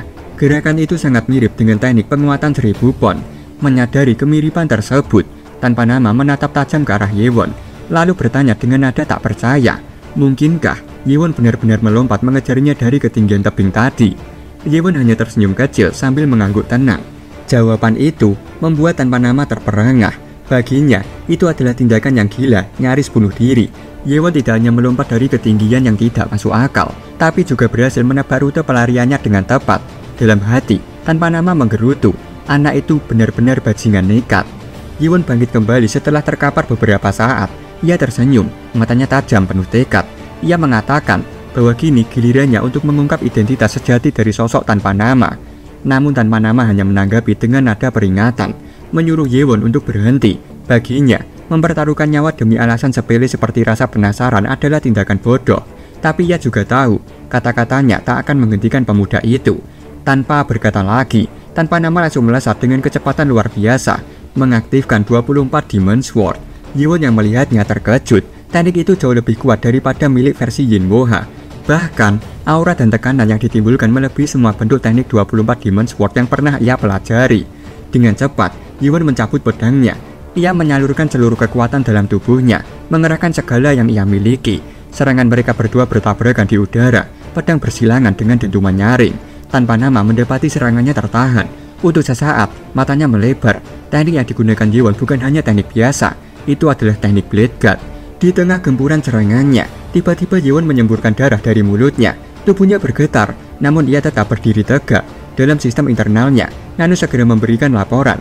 Organ dalam Yewon mengalami luka serius akibat tekanan energi yang terlalu besar menembus tubuhnya. Tanpa menunggu lebih lama, Nano langsung mengaktifkan proses regenerasi darurat. Sementara itu, tanpa nama mulai menyadari sesuatu. Jumlah ki yang dimiliki Yewon sebenarnya jauh lebih sedikit darinya. Apalagi, Yewon seharusnya belum pulih dari luka akibat melompat dari ketinggian tebing tadi. Tapi kenyataannya, pemuda itu masih mampu menahan dan bahkan mengimbangi setiap serangannya. Semua itu karena teknik Blade Guard yang digunakan Yewon. Teknik itu lebih kuat daripada 24 Demon Sword. Menyimpulkan bahwa pertempuran tak bisa dianggap enteng. Tanpa nama memutuskan untuk mengeluarkan teknik andalannya. Ia melompat mundur, menghindari tebasan Yewon yang terus memburu tanpa henti. Yewon tak memberinya ruang untuk kabur, terus melesat ke depan dan mengaktifkan teknik ketiga dari Blade Guard, menciptakan gelombang pedang yang meledak-ledak. Saat tanpa nama semakin terpojok, ia tiba-tiba melepaskan genggaman pada pedangnya. Pedang itu tak jatuh, sebaliknya melayang di udara, bersinar terang dan bergetar oleh energi luar biasa. Dengan kendali ki, ia mulai menggerakkan pedangnya dan menebas secara brutal. Yewon membelalak. Tanpa nama, menggunakan Sword Kinesis. Itu berarti, tanpa keraguan, pria bertopeng itu telah melampaui batas Grandmaster. Ia telah mencapai Inep Electernate Grandmaster, kemampuan yang hanya bisa dicapai oleh segelintir seniman bela diri. Dan bukan hanya itu, teknik yang digunakan tanpa nama sekarang bukan teknik biasa. Ini adalah teknik kedua dari Heavenly Demonic Sword Art, dan kekuatannya membuat Yewon kesulitan mempertahankan posisi. Padahal, dari pengamatan Yewon, ki yang dikeluarkan tanpa nama belum sepenuhnya stabil, kendalinya masih setengah terganggu. Namun tiba-tiba, tanpa nama muncul tepat di depan Yewon dalam sekejap mata. Pedangnya menembus bahu Yewon, menciptakan semburan darah yang menghiasi udara malam. Rasa nyeri yang tajam menjalar cepat ke seluruh tubuh, membuat Yewon meringis menahan sakit. Yewon segera melompat mundur, menghindari tebasan maut yang nyaris mengoyak tubuhnya lebih dalam. Nafasnya mulai memburu, tubuhnya terasa berat, ia mulai kewalahan. Pukulan demi pukulan yang ia terima bukan hanya melukai fisiknya, tetapi juga mengguncang keyakinannya. Dalam benaknya, Yewon bertanya-tanya, bagaimana bisa ada sosok sekuat itu di dalam kultus demonik? Kecurigaan mulai tumbuh, sosok bertopeng di hadapannya. Mungkinkah dia adalah Great Lord? Tanpa nama mengacungkan pedangnya ke depan, memperlihatkan supremasi yang mutlak. Ia memperingatkan Yewon kembali, bahwa antara mereka berdua, ada jurang kekuatan yang mustahil diseberangi. Namun Yewon tetap diam, ia tidak menunjukkan tanda-tanda akan mundur. Tanpa nama memperhatikan sorot matanya, dan ia tahu tekad itu tidak akan surut. Di hadapannya berdiri seseorang yang tidak akan menyerah, bahkan jika kemungkinan menang semakin menipis. Menyadari bahwa peringatan dan tekanan tidak lagi cukup, tanpa nama memutuskan untuk memperlihatkan kekuatan sejatinya. Energi di sekitarnya tiba-tiba bergejolak liar, menimbulkan badai yang menggetarkan udara. Yewon menyipitkan mata, menyadari bahaya yang semakin nyata. Kali ini, tanpa nama benar-benar berniat menghabisinya. Tanpa ragu, tanpa nama melemparkan pedangnya ke udara. Bila logam itu berputar-putar dengan kecepatan luar biasa, berubah menjadi pusaran tajam yang mematikan. Dengan gerakan tangan yang presisi, ia mengendalikan pedang itu dari kejauhan. Yewon menyadari Serangan ini tidak seperti sebelumnya. Ini bukan hanya tebasan sembarangan, melainkan manifestasi dari teknik pamungkas. Tanpa nama kini menggunakan Sword Kinesis, dikombinasikan dengan teknik keempat dari Heavenly Demonic Sword Art. Yewon menghela nafas panjang, lalu melesat maju dengan tekad yang tak tergoyahkan. Dengan gerakan penuh keberanian, ia menerjang ke depan, menangkis setiap serangan mematikan yang dikendalikan oleh Sword Kinesis milik tanpa nama. Namun meskipun berhasil menahan sebagian besar serangan, kemampuannya masih belum cukup. Pedang yang melayang di udara itu terus menyayat tubuhnya, sedikit demi sedikit, secara perlahan namun pasti. Setiap luka yang terbuka menjadi saksi bahwa teknik keempat dari Heavenly Demonic Sword Art memang jauh melampaui ekspektasinya. Dalam benaknya, Yewon sadar pertarungan ini tidak bisa dimenangkan dengan kekuatan biasa. Ia tak punya pilihan lain kecuali menggunakan jurus pamungkasnya. Sementara itu, tanpa nama sama sekali tidak mengendurkan serangannya. Ia terus menggempur tanpa henti, berniat mengakhiri pertempuran ini sebelum lawannya sempat bangkit kembali. Tapi Yewon tidak menyerah. Meski tubuhnya diliputi luka, langkahnya tak berhenti. Dengan satu gerakan tajam, ia mengangkat tangan kirinya. Dari dalam lengan bajunya, serpian logam hitam mulai bermunculan, berputar dan menyatu, membentuk sebuah pedang berwarna gelap yang berpendar aura dingin. Black Sword. Tanpa nama terkejut bukan main, matanya membelalak melihat pedang hitam itu. Yewon kini berdiri tegap, memegang dua pedang, Black Sword di tangan kiri, White Sword di tangan kanan. Ia memantapkan kuda-kudanya, tangan kanannya siap menebas teknik Blade Guard, sementara tangan kirinya mengalirkan energi teknik keempat dari Heavenly Demonic Sword Art. Serangan dari tanpa nama terus menghujani, namun kini Yewon menangkis semuanya dengan presisi mengerikan. Tubuhnya melesat ke depan bagaikan naga yang menukik dari langit. Kedua pedangnya menghiris udara, menciptakan pusaran tajam yang siap mencabik siapapun yang menghalang. Namun tanpa nama tidak gentar, ia tetap melawan dengan seluruh kekuatannya. Tak sudi kalah begitu saja. Pertarungan mereka mencapai puncaknya. Dua kekuatan besar bertabrakan, ujung bilah mereka saling beradu, saling menguji daya tahan dan tekad. Dan saat itulah, pedang tanpa nama tak mampu bertahan. Bilahnya retak, lalu hancur berkeping-keping, meledak dalam semburan energi ki yang liar. Tanpa nama terbelalak, tak percaya dengan apa yang baru saja terjadi. Ia masih berusaha mencerna kenyataan bahwa kekuatan Yewon telah melampaui batas nalar. Namun sebelum ia bisa bereaksi lebih jauh, gelombang kejut dari benturan dahsyat itu menghantam tubuhnya keras. Tubuhnya terlempar jauh ke belakang, membentur pohon besar dengan suara dentuman menggelegar. Tanpa nama belum tumbang. Tubuhnya masih terduduk lemah, namun belum kehilangan kesadarannya. Tapi sebelum sempat bangkit, dua bilah pedang sudah menempel di lehernya. Black Sword dan White Sword bersilang tajam di depan tenggorokannya, diarahkan tanpa ragu oleh Jeong Yewon. Dalam benaknya, tanpa nama terdiam, ia mengakui tanpa syarat, Yewon memang layak disebut monster. Dugaan awalnya bahwa ia bisa menaklukkan anak muda itu dengan mudah, ternyata kesalahan besar. Ia tahu betul bahwa meskipun True Grandmaster hanya satu tingkat di bawah Inep Electronet Grandmaster, perbedaan kekuatan di antara keduanya seharusnya lebar dan mutlak. Namun Yewon berhasil menembus batas itu, melampaui ekspektasi siapapun. Dengan menyatukan dua ilmu bela diri terkuat, teknik Blade Guard dan Heavenly Demonic Sword Art, Yewon menciptakan bentuk baru. Ia memodifikasi teknik Mujinwon dan meracik gaya tempur yang unik, Last Sword, Right Blade, sehingga Yewon dapat membalikan keadaan. Setelah memproses semua itu, tanpa nama akhirnya bertanya.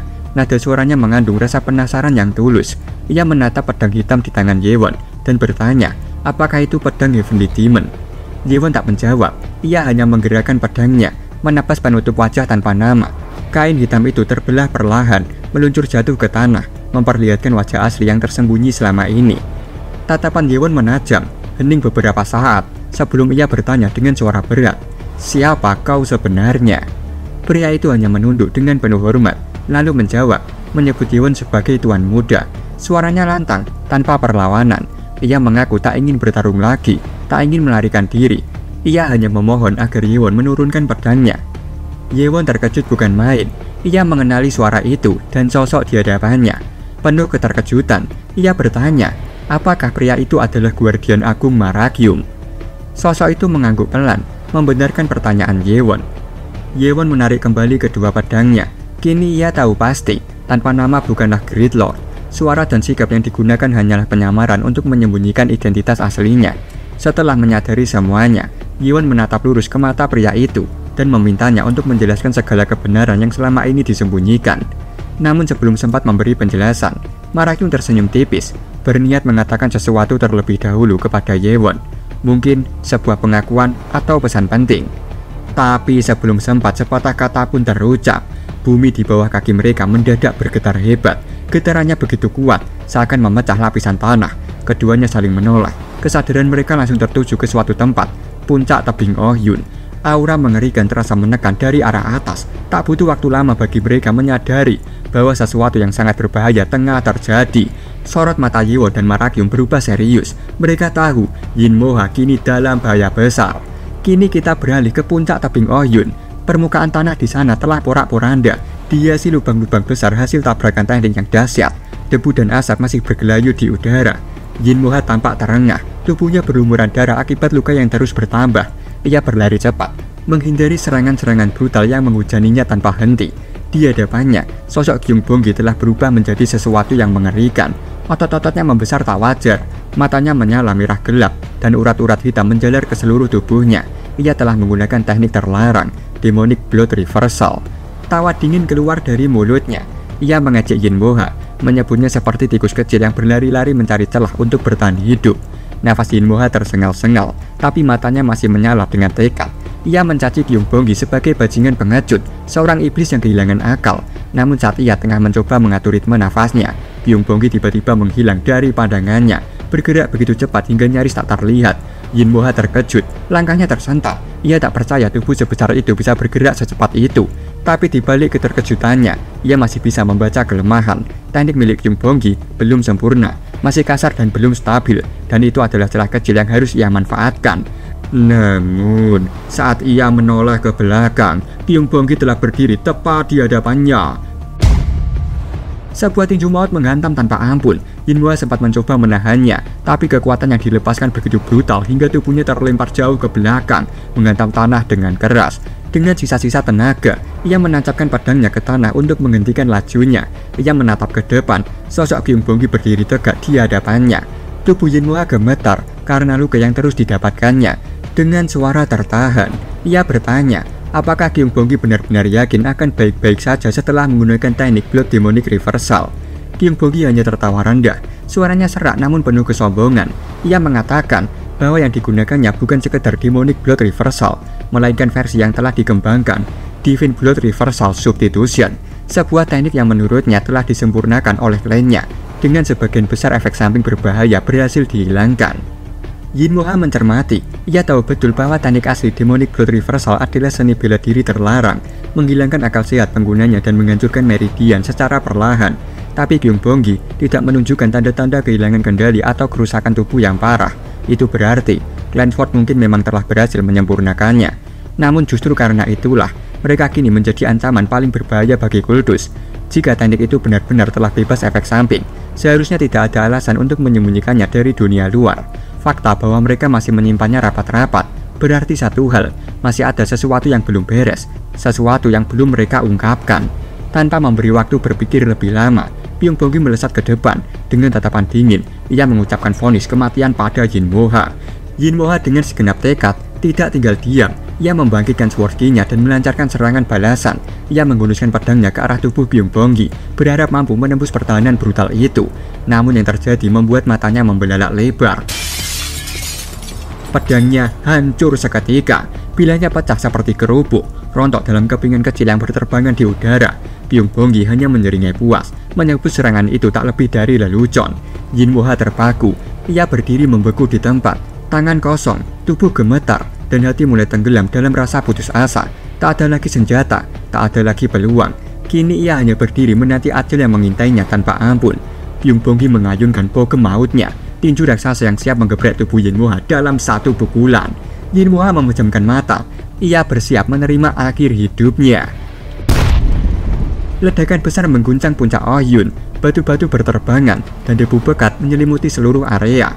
Namun setelah ledakan besar itu mengguncang puncak Ohyun, Yin Moha hanya merasakan gemuruh dan debu yang mengepul di sekelilingnya. Dengan tubuh gemetar, ia perlahan membuka mata. Di hadapannya, Cheon Ji Won telah berdiri, menahan serangan dahsyat Gyung Bonggi dengan kedua tangannya yang menggenggam pedang. Dengan tubuh yang berguncang karena tekanan luar biasa, Ji Won bersyukur dirinya belum terlambat. Ia masih bisa tepat waktu untuk menyelamatkan Yin Moha. Gyung Bonggi menggeram marah, sorot matanya menyala penuh kebencian saat melihat Ji Won kembali menghalangi jalannya.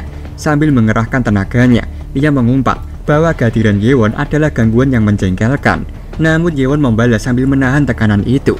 Ia menyebut Kyung Bong-gi sebagai bajingan yang konyol. Amarah Kyung Bong-gi memuncak. Ia memaki Yewon sebagai bajingan sombong dan mengeklaim bahwa kali ini Yewon tidak akan bisa menghentikannya dalam wujud gilanya ini.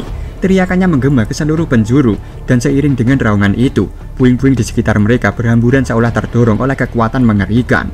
Sword Ki di tangan Kyung Bong-gi membesar, memadat, dan membentuk tombak raksasa dari energi. Dengan gerakan brutal ia menebaskan ke arah Yewon. Yewon berusaha mengimbangi, menebas setiap serangan dengan presisi. Namun tekanan itu terlalu kuat. Ia terlempar ke belakang, terseret beberapa meter sebelum berhasil menancapkan pedangnya untuk menghentikan laju tubuhnya. Dengan nafas terengah, Yewon menyadari ini bukan lagi pertarungan melawan manusia, tapi monster. Ia tidak menyangka Demonic Blood Reversal bisa menghasilkan kekuatan sebuas ini.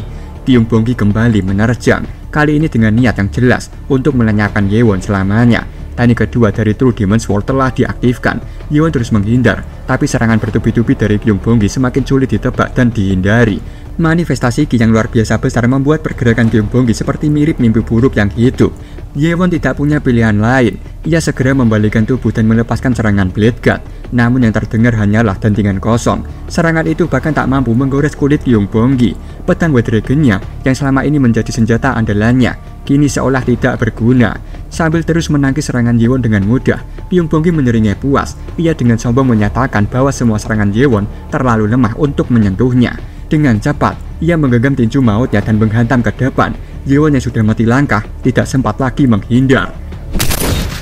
Tubuh Yewon terhempas keras, menabrak batu besar di belakangnya. Debu dan batu berterbangan di sekitarnya. Dari kejauhan, Marakyum akhirnya tiba di puncak. Namun pemandangan yang disaksikannya membuatnya tertegun. Ia melihat Kyung Bong-gi berdiri dalam wujud iblisnya, dikelilingi aura Demonic Blood Reversal. Sementara tubuh Yewon tergeletak tak berdaya setelah menerima pukulan maut. Marakyum menyadari kondisi Yewon benar-benar genting.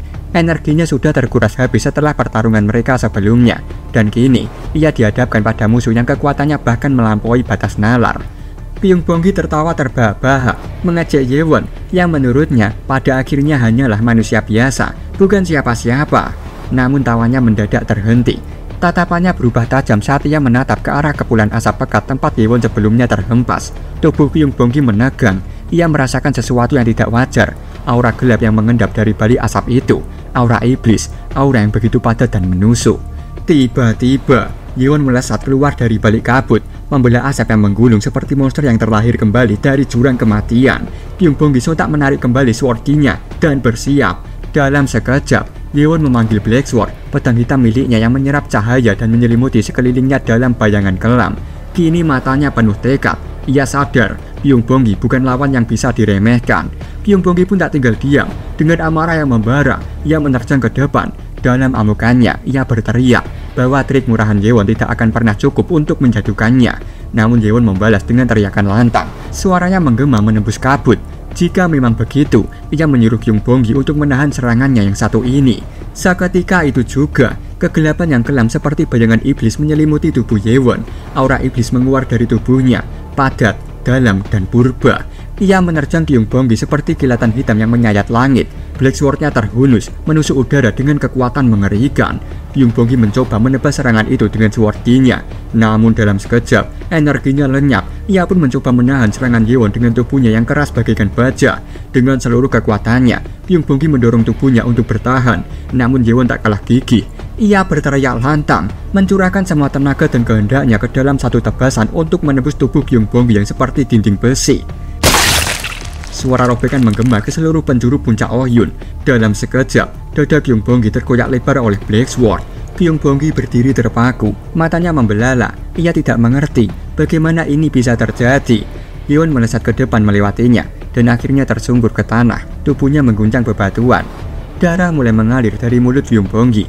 Ia menadahkan tangannya dan merasakan darah hangat mengalir di telapaknya. Kesadarannya mulai memudar. Bahkan di detik-detik terakhirnya, ia masih mempertanyakan bagaimana hal ini bisa terjadi. Tubuh raksasa Kyung Bong-gi akhirnya ambruk ke tanah. Dada berlubang menjadi saksi akhir dari keangkuhannya. Dan di puncak Ohyun yang porak-poranda, hanya satu sosok yang tersisa, Jeon Yewon. Dalam keadaan terengah, Yewon berusaha berdiri. Nafasnya berat, tubuhnya penuh luka. Ia menghela nafas panjang dan menatap tubuh Byung Bonggi yang tak lagi bergerak. Namun ia belum sempat merasakan lega karena suara langkah yang mendekat membuatnya refleks menoleh. Marakyum telah tiba. Ia khawatir Marakyum akan memberitahukan kejadian ini kepada Lord. Tanpa sepatah kata pun, tiba-tiba Marakyum menjatuhkan kedua lututnya ke tanah. Dengan khidmat, ia menundukkan kepalanya dan bersujud di hadapan Yewon. Dalam keheningan yang menggantung di udara, suara Marakyum terdengar rendah namun tegas. Sebuah pengakuan mutlak atas otoritas yang tak bisa lagi disangkal. Sebagai guardian agung dari kultus Heavenly Demonic, ia menyatakan tunduk sepenuhnya pada Yewon, sang Heavenly Demon yang baru. Melihat pria itu tiba-tiba bersujud di hadapannya, Yewon hanya bisa berdiri terpaku. Ia tak memahami maksud dari tindakan Marakyum yang begitu mendadak dan penuh penghormatan. Di sisi lain, Yin Moha pun tak kalah terkejut.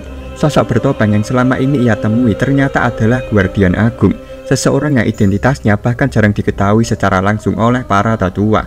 Marakyum tetap bersujud tanpa keraguan, seolah penegasan atas apa yang sebelumnya telah ia sampaikan, penghormatan mutlak terhadap sosok yang ia anggap sebagai Heavenly Demon generasi baru. Yin Moha masih kebingungan, mencoba memahami maksud ucapan Marakyum. Istilah Heavenly Demon generasi ini menggantung di kepalanya, menimbulkan pertanyaan yang tak kunjung terjawab. Tatapannya pun perlahan beralih ke arah Yewon, mencari penjelasan dari sorot mata pemuda itu. Namun yang membuatnya terdiam bukanlah Yewon sendiri, melainkan benda yang tergenggam di tangannya, pedang hitam itu. Begitu matanya menangkap bila pedang yang memancarkan aura yang sangat khas, tubuh Yin Moha menegang. Tidak ada lagi keraguan, itu adalah pedang kultus mereka, Heavenly Demonic Sword, lambang mutlak dari Heavenly Demon yang sah. Tanpa pikir panjang, Yin Moha langsung menjatuhkan tubuhnya ke tanah dan bersujud di sisi Marakyum. Sebagai tetua Dewan ke-10, ia menyatakan tunduk kepada penguasa baru mereka. Yewon semakin bingung, dua orang di hadapannya, sosok-sosok penting yang telah lama berdiri di puncak kultus, kini bersujud kepadanya seolah ia adalah takdir mereka. Yin Moha mengangkat kepalanya perlahan dan menyebutnya sebagai Heavenly Demon yang sejati. Namun di tengah semua itu, Yewon masih belum memahami sepenuhnya apa yang sebenarnya sedang terjadi. Yin Moha mulai menjelaskan dengan tenang, seolah berusaha merangkai kembali jejak sejarah yang telah lama disembunyikan. Di sisi utara kastil pusat kultus, berdiri sebuah kuil kuno. Kuil itu bukan sembarang tempat ibadah, melainkan tempat suci yang memuliakan prasasti leluhur para lord terdahulu. Di dalamnya, tersimpan sebuah altar agung, tempat disimpannya prasasti warisan sang pendiri sekte Heavenly Demonic, serta surat wasiat terakhirnya sebelum naik ke alam surgawi. Di antara peninggalan tersebut, terdapat pula sebuah tulisan kuno yang ditorehkan langsung oleh sang pendiri. Tulisan itu mencatat dengan jelas dan tak terbantahkan, siapapun yang dapat memperoleh dan menguasai pedang Heavenly Demonic sejati adalah pewaris gelar Heavenly Demon. Tak hanya itu, tertulis pula sebuah perintah sang pendiri, perintah absolut dari Heavenly Demon pertama yang tidak dapat ditentang bahkan oleh seorang lord sekte sekalipun. Namun sejak kepergian pendiri sekte, tidak ada satupun lord yang benar-benar berhasil mewarisi gelar tersebut. Pedang yang diwariskan secara turun-temurun oleh para lord saat ini hanyalah replika, sebuah tiruan yang diciptakan demi mempertahankan simbol kekuasaan. Kenyataan ini, meskipun tersembunyi dari dunia luar, merupakan rahasia umum di kalangan tetua dewan. Yewon mendengar penjelasan itu dengan ekspresi yang semakin dipenuhi kebingungan dan kecurigaan. Sebuah pertanyaan mulai tumbuh dalam benaknya. Jika para lord dan tetua dewan menyadari bahwa pedang itu palsu, bukankah mereka telah melanggar perintah tertinggi yang ditinggalkan sang pendiri? Tidaklah hal itu merupakan pengkhianatan terhadap garis warisan sejati. Yin Moha mengangguk pelan membenarkan kegelisahan Yewon. Namun ia segera menjelaskan alasan dibalik diamnya para tetua selama berabad-abad. Sejak dahulu, beredar sebuah rumor kelam yang tak pernah dicatat secara resmi dalam sejarah, bahwa pedang asli telah dicuri lebih dari 500 tahun silam, tepatnya saat insiden besar yang dikenal sebagai tragedi Bladeguard. Demi menjaga nama baik sekte dan menghindari aib yang bisa meruntuhkan martabat kultus, para pemimpin saat itu memutuskan untuk menyembunyikan kebenaran. Yewon terdiam mendengar pengakuan tersebut, ekspresinya mencerminkan rasa tak percaya yang dalam. Sungguh mencengangkan baginya mengetahui bahwa simbol kekuatan tertinggi kultus hanyalah sebuah pedang palsu yang dijaga rapat selama berabad-abad. Baginya, rahasia sebesar ini tak hanya berbahaya, namun juga merupakan titik lemah yang bisa menghancurkan sekte jika sampai terungkap ke dunia luar. Marakyum yang sejak tadi hanya menjadi pendengar akhirnya angkat bicara. Ia membenarkan semua yang dikatakan oleh Yin Moha, namun menyatakan ada satu hal penting yang perlu diluruskan. Alasan utama mengapa Lord tidak pernah membahas keberadaan pedang Heavenly Demonic yang sejati bukan hanya karena rasa malu atau rumor masa lalu, melainkan karena keberadaan para Guardian of the Heavenly Demons Order. Para Guardian itu adalah sosok-sosok terpilih yang ditugaskan untuk memastikan bahwa setiap Lord yang mereka layani tidak menyimpang dari perintah warisan Cheonma, sang Heavenly Demon pertama. Mereka mewarisi seni bela diri yang diturunkan langsung oleh Cheonma, dan karena itu, kemampuan mereka dikatakan setara dengan seorang Lord sekalipun. Meski peran mereka begitu besar, namun mereka beroperasi dalam bayang-bayang kekuasaan Lord, sehingga hanya sedikit anggota kultus yang benar-benar mengetahui eksistensi maupun misi mereka. Setelah menyampaikan hal itu, Marakyum mengeluarkan sebuah medali logam kuno dari balik jubahnya. Emblem di permukaan medali itu memperlihatkan simbol Guardian Agung. Ia lalu membalik medali tersebut dan tampak terukir jelas di sisi belakangnya, Heavenly Demons Order. Yewon yang melihat benda itu terperangah, sorot matanya penuh keraguan dan tanya, namun sekaligus menggambarkan bahwa ia mulai menyusun potongan-potongan kebenaran yang selama ini tersembunyi. Marakyum seakan menjawab keraguan itu, mengangguk mantap dan mengakui bahwa dirinya adalah salah satu dari Guardian of the Heavenly Demons Order, sebuah posisi rahasia yang diwariskan secara turun-temurun sejak masa Cheonma. Ia menjelaskan bahwa medali yang ia tunjukkan bukan sekedar simbol kehormatan, melainkan benda peninggalan asli buatan tangan Cheonma sendiri. Setelah Marakyum menjelaskan semuanya, Yewon akhirnya mengungkapkan kegelisahan yang mengganjal dalam benaknya. Jika Guardian of the Heavenly Demons Order memiliki kekuatan yang setara dengan seorang Lord, bukankah keberadaan mereka justru bisa menjadi ancaman terselubung yang mengganggu kebebasan seorang pemimpin sekte? Namun Marakyum menjawab dengan tenang, sejak awal, Cheonma telah memperhitungkan kemungkinan semacam itu. Untuk mencegah pengkhianatan, sang pendiri menanamkan sebuah sistem pengekang mutlak kepada setiap Guardian, sebuah serangga parasit khusus yang ditanamkan langsung ke dalam tubuh mereka. Parasit ini tidak hanya hidup secara laten, tetapi bersarang tepat di pusat aliran energi internal, mengikat jiwa dan tubuh mereka sepenuhnya. Apabila seorang Guardian berani menyerang Lord secara sengaja, racun dan parasit tersebut akan segera aktif, menyerang jantung dan membunuh sang Guardian dalam sekejap.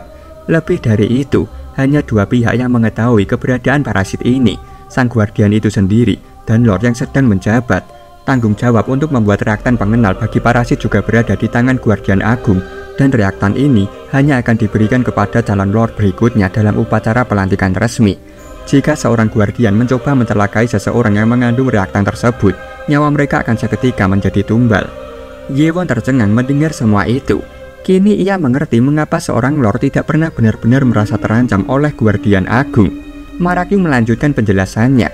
Ia mengatakan bahwa Cheonma sebelum meninggalkan dunia fana telah mengungkapkan sebuah kebenaran kelam.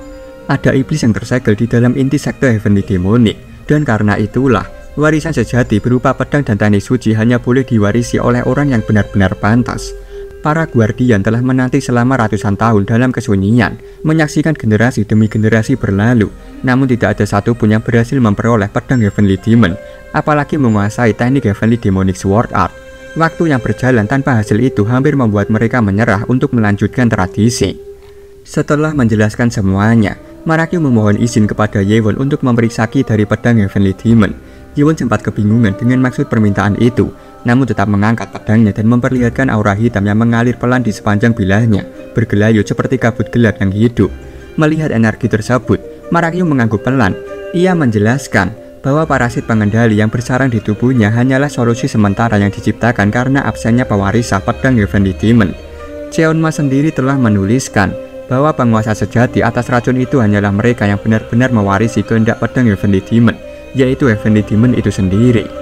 Dengan penuh rasa hormat dan kerendahan hati, Marakyum kemudian memohon agar Yewon menggunakan ki dari pedang tersebut untuk membuka pengekang dalam tubuhnya, agar ia bisa sepenuhnya melayani Yewon sebagai tuannya. Yewon menatap bilah pedangnya sejenak, lalu menurunkannya perlahan hingga menyentuh puncak kepala Marakyum. Ki hitam dari pedang itu mulai merambat ke tubuh Marakyum, menyusup ke dalam pori-pori. Tubuh Marakyum tampak menegang, menahan rasa sakit luar biasa saat energi kelam itu memaksa jalan menuju pusat parasit. Energi itu kini memusatkan diri meresap jauh ke dalam pusat jantungnya. Beberapa saat kemudian, seekor kelabang besar berwarna gelap merangkak keluar dari dalam jantung Marakyum, melingkar mengerikan di sekitar jantungnya, sebuah simbol hidup dari pengekang yang selama ini membatasi kehendaknya. Namun kini kemunculan makhluk itu juga menjadi pertanda bahwa Guardian of the Heavenly Demons Order akhirnya tunduk kepada Heavenly Demon yang baru. Begitu proses itu selesai, Marakyum menarik nafas berat dengan tatapan tajam. Ia kemudian berlutut di hadapan Yewon. Tanpa ragu, ia menyatakan sumpahnya sebagai Guardian of the Heavenly Demons Order, sebuah janji setia yang lahir dari kehendaknya sendiri. Ia akan melayani Yewon, sang Heavenly Demon yang sejati, sampai akhir hayatnya. Yewon merasa lega sekaligus senang melihat Guardian Agung kini bersumpah setia padanya. Dengan kesetiaan Marakyum yang telah terbebas dari pengegang Lord, ia kini memiliki kekuatan utama yang dapat memperkuat fondasi faksinya. Setelah menyaksikan itu, Yinmoha yang sejak tadi menyimpan kebingungan tak bisa menahan diri lagi. Ia segera menuntut penjelasan dari Marakyum mengenai insiden yang melibatkan sosok tanpa nama. Marakyum tidak menunjukkan keberatan sedikit pun. Dengan tenang, ia mengangguk dan bersiap menjelaskan segalanya, termasuk alasan dibalik penyamarannya sebagai tanpa nama, dan kebenaran yang selama ini ia simpan rapat-rapat. 25 tahun yang lalu, Great Lord Jeon In-ji, kakek dari Jeon Yewon, tiba-tiba mengundurkan diri dari posisinya sebagai Lord Sekte Heavenly Demonic. Tanpa banyak penjelasan, ia langsung mengasingkan diri ke ruang pelatihan isolasi. 5 tahun kemudian, ketika ia keluar dari isolasi, kekuatannya telah meningkat drastis, jauh melampaui sebelumnya. Namun ada satu malam penting sebelum Great Lord benar-benar menghilang. Marakyum Guardian Agung saat itu diam-diam dipanggil untuk menemuinya. Dalam pertemuan itu, Great Lord memerintahkan Marakyum untuk tidak memberitahu siapapun tentang pertemuan tersebut. Ia tak menyebutkan kemana akan pergi, hanya meninggalkan kesan bahwa kepergiannya bersifat mutlak dan pribadi. 20 tahun yang lalu, di ruang pribadi Guardian Agung, Great Lord menemui Marakyum secara pribadi tanpa diketahui siapapun. Dalam pertemuan yang penuh tekanan itu, ia menyatakan keyakinannya bahwa Marakyum pasti telah mengetahui keberadaan True Demon Sword dan 24 Demon Sword yang tersembunyi di bawah perpustakaan milik sekte. Setelah Marakyum membenarkan dugaan itu, Great Lord mengutarakan niatnya untuk pergi ke suatu tempat yang tidak disebutkan. Ia mengatakan, jika dalam 10 tahun ia tidak kembali, maka Marakyum tidak perlu lagi terikat oleh kehendak Sword Demon. Ia harus mewariskan seni bela diri Sword Demon kepada mereka yang memiliki garis darah klan Demon Sword. Kemudian Great Lord menyerahkan sebuah kertas pada Marakyum. Saat ditanya isinya, ia tidak memberikan penjelasan. Ia hanya menyuruh Marakyum membacanya. Begitu Marakyum membuka dan membaca kertas itu, ia terkejut.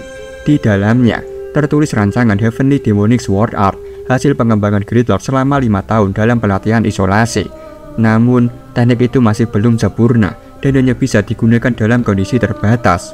Great Lord lalu memohon satu hal pada Marakyum untuk melanjutkan pengembangan dan menyempurnakan teknik itu selagi ia pergi. Marakyum sangat diliputi kebingungan. Bagaimana mungkin ia bisa menyempurnakan teknik yang bahkan Great Lord sendiri belum berhasil menyempurnakannya. Namun hanya satu kalimat yang keluar dari mulut Jeon In-ji saat itu, penuh keyakinan dan keteguhan. Aku mempercayakan semuanya padamu. Setelah pertemuan terakhir dengan Great Lord, Marakyum menghabiskan 8 tahun mencoba merekonstruksi teknik yang tertulis dalam kertas itu. Namun meskipun ia adalah Guardian Agung, ia tidak mampu memahami sepenuhnya pengendalian Ki Heavenly Demonic Sword Art. Satu-satunya hal yang bisa ia lakukan hanyalah memanifestasikan bentuk kasarnya melalui teknik Sword Kinesis, sebuah bayangan dari teknik sejati yang belum sempurna. 10 tahun pun berlalu, namun Great Lord tak pernah kembali. Dan setelah itu, seperti yang Yewon duga, peristiwa besar mulai mengguncang Kuldus. Yinmoha sendiri pasti mengetahui kelanjutannya. Yewon menyentuh dagunya, termenung, lalu bertanya, jika Great Lord telah mengembangkan teknik sehebat itu, mengapa ia tidak mewariskannya pada calon Lord saat itu? Marakyum hanya menggeleng. Ia sendiri tidak tahu pasti. Namun satu hal yang ia tahu, Great Lord tidak menyukai Jeon Yujong, Lord Sekte saat ini. Pernyataan itu mengejutkan Yewon, tapi Yinmoha yang mendengarnya tampak tidak kaget. Ia mengangguk pelan dan mulai menjelaskan rumor yang pernah ia dengar. Dulu, Great Lord sempat berniat memilih penerus dari klan asalnya, Klan Dark. Namun ketika para kandidat itu lulus dari Demonic Academy, Jeon Yujong membantai hampir seluruh pewaris pesaingnya dan menyisakan 2 orang, Jeon Yujong sendiri dan saudaranya. Dan untuk memastikan tak ada pesaing, Jeon Yujong bahkan memotong tangan saudaranya dengan tangannya sendiri. Karena tak ada pilihan lain, Great Lord akhirnya terpaksa mewariskan tahtanya kepada Jeon Yujong. Marakyum menambahkan satu hal lagi, suara dan sorot matanya kini lebih serius dari sebelumnya. Pada malam terakhir mereka bertemu, Great Lord sempat memberikan sebuah peringatan. Jika dalam 10 tahun ia tak juga kembali, maka itu pertanda bahwa sebuah malapetaka besar akan menimpa sekte Heavenly Demonic. Mendengar penjelasan Marakyum, Yewon seketika merasakan ada sesuatu yang tidak beres. Sebuah pikiran terlintas dalam benaknya. Mungkinkah Great Lord sebenarnya sudah mengetahui keberadaan klan Bladeguard Sigmartia lebih awal. Marakyum pun mengangguk pelan. Ia baru benar-benar menyadari betapa berbahayanya klan Bladeguard setelah menyaksikan sendiri kemampuan mereka secara langsung. Yewon terdiam dalam renungan. Semakin dipikirkannya, semakin ia yakin bahwa menghilangnya Great Lord pasti berkaitan erat dengan kemunculan klan Bladeguard. Seolah-olah sang leluhur mengetahui sesuatu yang belum siap diketahui orang lain. Di tengah keheningan itu, Yinmoha melangkah maju, mendekati Marakyum. Ia menanyakan sesuatu yang selama ini belum dijelaskan. Alasan sebenarnya mengapa Marakyum secara tiba-tiba mengatur pertemuan mereka hari ini. Namun alih-alih langsung menjawab, Marakyum malah memalingkan pandangannya ke arah Yewon. Tatapan matanya tajam, serius, dan dalam, seolah menimbang sesuatu yang tak bisa diucapkan sembarangan. Yewon yang menangkap sorot mata itu hanya bisa terpaku. Ia tidak mengerti mengapa Marakyum menatapnya dengan begitu dalam. Kini kita beralih ke kediaman Sang Lord, tepatnya di dalam ruang utama tempat ia biasa menerima laporan. Di hadapannya ada seorang pria dengan sikap hormat, memberikan laporan dengan nada tegang. Pria itu adalah Pahyun, kapten penjaga istana sekaligus bawahan langsung Sang Lord. Pahyun melaporkan bahwa hingga saat ini mereka masih belum menemukan jejak Guardian Agung. Setelah Marakyum terlihat meninggalkan gerbang barat, seluruh jejaknya lenyap. Meski tim pencarian masih menyisir area di sekitar wilayah tersebut, kekurangan tenaga membuat pencarian berjalan lambat dan tak efektif. Selain itu, Pahyun juga menyampaikan informasi dari jaringan mata-mata yang memantau klan Flying Phantom. Jeon Yewon dan Yinmoha masih belum kembali. Wajah Lord menggelap mendengar laporan itu. Diam sejenak sebelum dari balik singgasananya muncul sosok misterius yang selalu berada di sisinya. Kita sebut saja dia Halu. Halu melangkah maju dengan tenang, menyuarakan pendapatnya tanpa basa-basi. Ia mengingatkan bahwa dirinya telah sejak lama memperingatkan, Marakyum bukan lagi sosok yang bisa dimanfaatkan. Dalam ajaran mereka, membuang yang tak lagi berguna adalah prinsip yang tidak boleh diabaikan. Menurut Halu, saat ini adalah waktu yang tepat untuk melenyapkan semuanya sebelum keadaan lepas kendali. Ia bahkan memastikan bahwa Byongbong tak akan pernah kembali dalam keadaan hidup setelah berhadapan dengan kekuatan Yewon. Karena itu, Halu merasa Yewon kini bukan sekedar ancaman. Ia adalah racun yang bisa merusak tubuh besar bernama Kultus. Dan satu-satunya cara agar racun itu tidak menyebar adalah dengan memotong bagian yang telah terinfeksi. Lord tidak memberikan reaksi berlebihan, hanya menoleh ke Halu. Ia menyampaikan isi pikirannya. Bila Yewon memang racun, maka yang harus ia lakukan adalah menyingkirkan kaki dan tangannya. Dengan suara rendah tapi tegas, Lord memanggil Pahyun dan memberi perintah untuk segera menangkap Guardian kiri dan Guardian kanan dan menjebloskan mereka ke dalam penjara bawah tanah. Narator berkata, pagi harinya, kelompok Yewon menguburkan jenazah Gyeongbonggi sedikit jauh dari puncak bukit, di lokasi tersembunyi agar tidak mudah ditemukan oleh siapapun. Yewon berhasil memulihkan kondisinya dengan cepat berkat bantuan sistem nano dalam tubuhnya. Namun Marakyum dan Yinmoha tidak seberuntung itu. Keduanya mengalami luka dalam dan harus bermeditasi untuk memulihkan diri. Sementara itu, Yewon mengambil peran berjaga, mengawasi keadaan sekitar dengan waspada. Waktu berlalu, ketika matahari sudah cukup tinggi, Yewon akhirnya tiba di gerbang utama kultus demonik. Begitu menjejakkan kaki di sana, ia langsung merasakan suasana yang berbeda. Penjagaan terasa terlalu ketat untuk hari yang dianggap biasa. Ketegangan menggantung di udara. Yewon menunjukkan medali gioknya, simbol otoritas yang tak bisa diperdebatkan. Para penjaga langsung memberi hormat, namun gerak-gerik mereka mencurigakan. Gugup, saling melirik satu sama lain, dan seolah menyembunyikan sesuatu. Merasa ada yang tidak beres, Yewon segera memerintahkan Nano untuk mengaktifkan mode telepati. Begitu melewati para penjaga beberapa meter, ia menangkap gelombang pikiran yang tidak ditujukan padanya. Salah satu penjaga dengan cepat mengirimkan perintah melalui jaringan telepati internal, memerintahkan agar pesan segera disampaikan ke istana Lord. Yewon kini paham, ia sedang diawasi, dan seperti yang dikatakan Marakyum sebelumnya, semua ini adalah pertanda awal dari sesuatu yang lebih besar. Terlihat, Marakyum yang kini berjalan dengan tenang, dikawal ketat oleh Pahyun dan beberapa bawahannya. Meskipun akhirnya tiba di depan pintu kediaman Lord, dengan langkah tegas, Pahyun segera memberitahu bahwa ia telah membawa Guardian Agung seperti yang diperintahkan. Begitu berada di dalam ruangan, Marakyum langsung berlutut di hadapan Lord dan menyampaikan permintaan maaf atas kekhawatiran yang ia timbulkan karena menghilang tanpa kabar. Namun tanpa basa-basi, Lord langsung memotong dengan suara dingin. Ia menyebutkan bahwa ketika Marakyum sedang menikmati wisata malamnya, tetua kedua meninggalkan kastil tadi malam dan belum kembali hingga saat ini. Lord juga menambahkan bahwa ia menerima kabar jika Jeon Yewon dan Yinmoha turut menghilang malam itu. Ucapan tersebut membuat Marakyum tersentak. Dalam benaknya, ia tidak menyangka bahwa pengawasan Lord telah menjangkau sejauh itu. Bukan hanya dirinya, namun juga Cheon Ye-won, Kyung Bong-gi, dan bahkan Yin Mo-ha. Lord melanjutkan dengan nada yang semakin mengancam, menimbang segala tindakan Cheon Ye-won sejauh ini. Menurutnya, hanya ada satu kesimpulan logis, telah terjadi sesuatu yang membahayakan keselamatan tetua kedua. Jika benar Cheon Ye-won memancing tetua kedua keluar dari kastil dan kemudian membunuhnya, maka itu adalah pelanggaran besar yang tidak bisa dimaafkan. Mendengar arah pembicaraan itu, Marakyum segera menyadari maksud sebenarnya. Sang Lord hendak menjadikan Cheon Ye-won kambing hitam, menjadikan insiden ini sebagai dalih untuk menyingkirkannya. Setelah berpikir sejenak, Marakyum menunduk lebih dalam, lalu dengan tenang menyampaikan bahwa insiden ini tidak berkaitan dengan dendam pribadi atau ambisi Cheon Ye-won. Lord mengernyit, tatapannya tajam menuntut penjelasan lebih lanjut. Dalam benak Marakyum, ia tahu tidak ada jalan lain. Ia harus mengatakan yang sebenarnya dengan menghapus bagian-bagian yang dapat merugikan sang putra mahkota. Dengan nada tegas namun terkontrol, Marakyum mulai menjelaskan. Ia mengubah beberapa detail, menyusun ulang kronologi, namun memastikan satu hal penting, bahwa Kyung Bong-gi telah menggunakan teknik terlarang, demonic blood reversal dalam pertempuran. Marakyum menambahkan bahwa alasannya menghadap Lord secara langsung adalah untuk melaporkan kejadian tersebut secara resmi dan mengusulkan agar kultus segera mengirim orang ke lokasi kejadian untuk mengambil jenazah tetua kedua dan membawanya kembali ke dalam kastil. Lord memuji tindakan Marakyum yang cepat dan sigap dalam menangani situasi. Tanpa menunda waktu, ia segera memerintahkan Marakyum dan para penjaga istana untuk pergi dan membawa kembali jenazah tetua kedua ke dalam area kultus. Begitu Marakyum dan para penjaga meninggalkan ruangan, sosok halu perlahan menampakkan diri. Ia berjalan mendekat dan dengan nada sinis berkata bahwa kini sudah jelas Marakyum telah berpihak pada Cheon Ye-won. Lord hanya menanggapinya dengan tenang, karena Marakyum mau tidak mau harus mengikuti kehendak sang Lord. Tanpa menoleh pada halu, Lord menarik sebuah kunci kecil dari dalam lengan jubahnya. Ia memasukkan kunci itu ke dalam sebuah laci kayu tua, lalu perlahan membukanya. Di dalamnya terdapat sebuah kotak kayu hitam tertutup rapat. Dengan hati-hati, Lord membuka kotak itu.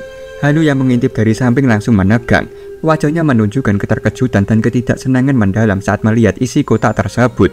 Di tangan Lord, seekor larva tampak menggeliat perlahan, diselimuti oleh cairan. Larva itu adalah reaktan.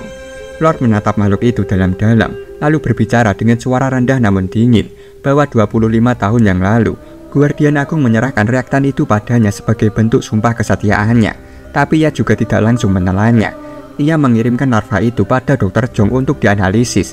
Dan baru-baru ini, ia akhirnya mendapatkan apa yang ia inginkan dari reaktan itu. Tanpa ragu, Lord memasukkan larva tersebut ke mulutnya dan menelannya hidup-hidup. Halu hanya mengamatinya dengan ekspresi jijik, namun ia tidak mengatakan sepatah kata pun. Sementara itu, Lord dengan wajah licik mengatakan bahwa Guardian Agung mau tidak mau harus mengikuti perintahnya atau mati. Kini suasana berpindah ke ruang tamu kediaman klan Flying Panther. Di dalam ruangan itu hanya ada Cheon Ye-won, Hwan Yi, Hubong, dan Yin Mo-ha. Ketegangan terasa begitu kental saat Hwan Yi menyampaikan kabar darurat yang baru saja diterimanya. Guardian kanan dan kiri telah dijebloskan ke dalam penjara tanpa peringatan. Selain itu, penempatan kekuasaan juga mengalami perubahan drastis. Baek Gi kini ditunjuk sebagai wakil pemimpin pasukan Kilat Utara yang berada di bawah kendali Clan Spring. Sementara itu, Go Wang Hul diangkat sebagai wakil pemimpin pasukan Armor Iblis di bawah naungan langsung Clan Sword.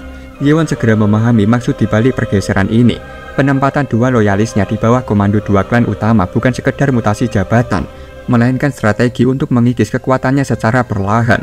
Hwan Yi melanjutkan laporannya, mengatakan bahwa penunjukan jabatan itu terjadi sejak pagi hari.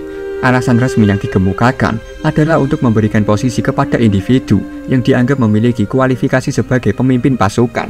Mendengar laporan itu, Hubong bangkit dari kursinya dengan penuh percaya diri. Ia menyuarakan bahwa setidaknya dirinya masih berada di sisi Cheon Ye-won dan tidak ikut dipindahkan. Namun reaksi dari Hwan Yi hanya berupa tatapan datar disertai gumaman dalam hati yang sinis, menyadari bahwa alasan Hubong tetap di tempat bukan karena kepercayaan, melainkan karena kekuatannya belum cukup untuk dianggap ancaman.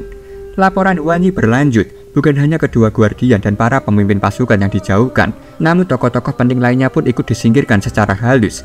Tetua Dewan Samayi dikirim ke cabang Provinsi Hunan dengan dalih melakukan audit internal. Sedangkan Tetua Munyun diperintahkan untuk membentuk garis pertahanan di cabang timur laut Provinsi Jiangxi sebagai persiapan perang melawan klan Blade God. Mendengar itu, Yin Moha mulai merasa bahwa dirinya pun tak luput dari gelombang penempatan tugas yang mencurigakan. Perasaannya dibenarkan oleh Wan Yi yang mengungkapkan bahwa semalam beberapa penjaga istana sempat mendatangi kediaman Yin Moha. Karena Yin Moha tidak ada di tempat, tugasnya resmi belum disampaikan secara langsung. Menanggapi laporan yang terus menunjukkan pola kelemahan sistematis terhadap faksi Yewon, Hubung mulai terlihat geram. Ia menyadari bahwa semua ini adalah bentuk serangan tak langsung yang perlahan mengikis kekuatan mereka. Namun setelah menunjukkan amarahnya, ia mendadak tersenyum, mencoba meringankan suasana dengan menyebut bahwa setidaknya Wan Yi masih berada di sisi Yewon bersamanya. Wan Yi tetap dengan ekspresi datar, hanya menanggapinya tanpa emosi, menegaskan bahwa alasannya bertahan tentu berbeda dengan Hubung. Namun kebingungan mulai menggelayuti wajah Wan Yi saat ia memperhatikan Cheon Yewon yang sejak tadi bersikap begitu tenang, seolah telah memprediksi semua ini sejak awal. Tapi ketenangan itu segera terhenti. Tiba-tiba, mereka semua tersentak saat merasakan kehadiran banyak orang yang muncul begitu mendadak di sekitar area kediaman. Aura asing dan penuh tekanan itu langsung membuat semua orang di ruangan siaga. Bahkan Hubung yang awalnya santai, terlihat bingung, bukan karena merasakan sebuah kehadiran, karena melihat rekan-rekannya yang tiba-tiba menegang. Wan Yi dengan nada datar namun serius, hanya bisa menyimpulkan satu hal, bahwa sepertinya apapun yang hendak mereka lakukan, kini sudah terlambat. Di depan pintu masuk kediaman klan Flying Phantom, pasukan istana telah mengepung penuh seluruh area. Seorang bawahan Wan Yi terlihat datang dengan langkah cepat, lalu menghampirinya dan melapor bahwa pemimpin dari pasukan Negative Sword beserta seorang utusan dari kediaman Sang Lord telah tiba dan kini tengah berkumpul di luar. Begitu mendengar nama pasukan Negative Sword, ekspresi Wan Yi langsung berubah.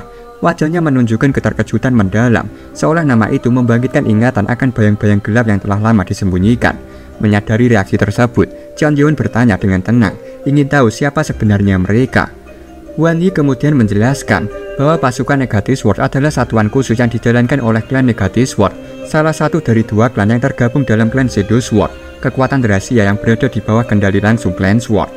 Narator menambahkan bahwa kedua klan dalam klan Shadow Sword, yakni klan Sword Warrior dan klan Negative Sword, dulu dikenal sebagai kekuatan tersembunyi milik klan Sword, bertugas menjalankan misi-misi yang tidak bisa dilakukan secara terang-terangan.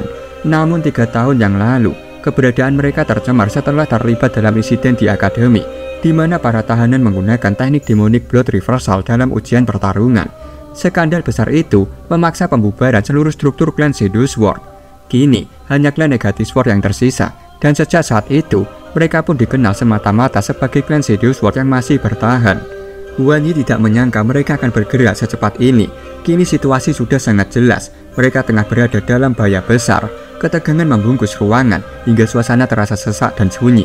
Di tengah keheningan itu, Cheon Yewon tiba-tiba bangkit dari duduknya dan melangkah keluar tanpa sepatah kata pun. Ia berjalan menyusuri halaman menuju pintu utama, tempat pasukan istana telah menunggu. Langkah-langkahnya tenang, namun mengandung beban. Di bawah sinar matahari, Yewon menarik nafas panjang, lalu mengingat kembali masa lalunya. Dalam gumamannya yang lirih, ia mengakui bahwa satu-satunya penyesalan yang tersisa dalam dirinya terhadap sang ayah hanyalah karena menelantarkan ibunya hingga ajal menjemput. Ia tak pernah membayangkan bahwa pertempuran melawan ayahnya sendiri akan tiba secepat ini.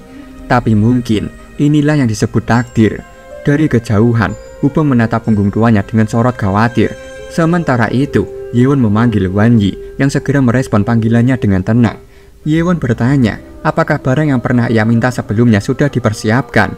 Wan Yi hanya tersenyum tipis, lalu mengangguk mantap sebagai jawaban.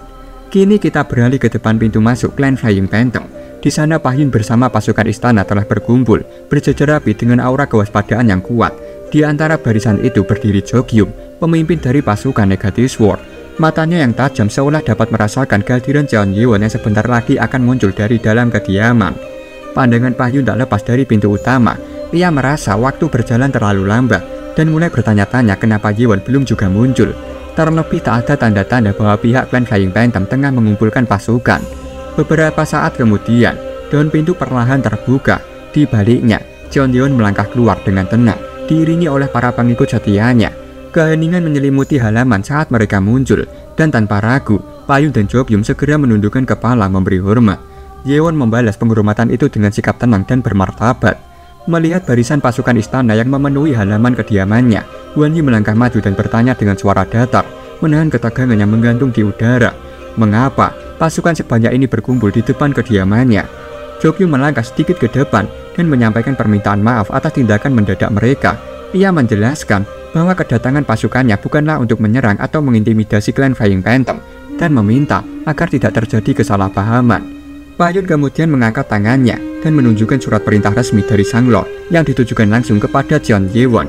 Dengan wajah datar dan sikap penuh kendali, Yewon menunduk hormat dan menyatakan kesiapannya menerima segala perintah yang diberikan. Payun membuka gulungan surat itu, lalu mulai membacakannya dengan suara lantang dan tegas. Isinya menyatakan bahwa Sang Lord memerintahkan putra mahkota untuk segera menyusul pasukan utama yang telah bergerak ke provinsi Zhejiang guna menghadapi klan Bladeguard. Dalam surat itu juga tertulis bahwa pasukan pendamping yang dipercayakan untuk menemaninya adalah pasukan dari klan Negative Sword. Mendengar isi perintah tersebut, Dae Yewon sedikit berkerut. Meski demikian, ia tetap menunduk, menyembunyikan berbagai pertimbangan yang berkecamuk di benaknya di balik ketenangan wajahnya. Payun menjelaskan bahwa perintah tersebut adalah perintah darurat dari Sang Lord. Karena itulah Jeon Yewon diminta segera meninggalkan wilayah kultus untuk memperkuat garis depan dengan klan Negative Sword sebagai pasukan pendampingnya. Di tengah renungannya, Yewon mulai menyadari maksud tersembunyi di balik keputusan itu. Lord ingin menyingkirkannya, dan tempat paling sempurna untuk melakukannya adalah di luar tembok kultus. Tiba-tiba, Hubung mengepalkan tangannya dengan kuat, emosinya memuncak, dan ia berseru lantang bahwa dirinya akan ikut bersama Jeon Yewon ke garis depan. Namun ucapan itu membuat Payun murka. Dengan wajah yang berubah tajam, ia menegaskan bahwa bahkan Jeon Yewon sebagai putra mahkota telah menunjukkan sikap tunduk terhadap perintah Sang Lord. Maka tindakan Hubung yang menyela dan membangkang dianggap sebagai tindakan tidak sopan dan mencoreng tata krama istana. Ia menambahkan bahwa perintah Sang Lord secara eksplisit menyatakan bahwa Yewon harus berangkat seorang diri, tanpa pengikut, tanpa pengawal, hanya dengan klan Negative Sword. Yinhua yang menyaksikan semua ini mengernyit, firasatnya menguat. Jebakan ini terlalu gamblang. Dalam benaknya, ia bertanya-tanya seberapa besar obsesi Lord terhadap kekuasaan dan tahta, hingga tega merancang kematian darah dagingnya sendiri. Sementara itu, Payun hanya tersenyum tipis, menyiratkan kelicikan yang tak bisa disembunyikan. Dengan nada dingin, ia meminta Jeon Yewon untuk segera berangkat, tanpa penundaan sedikit pun.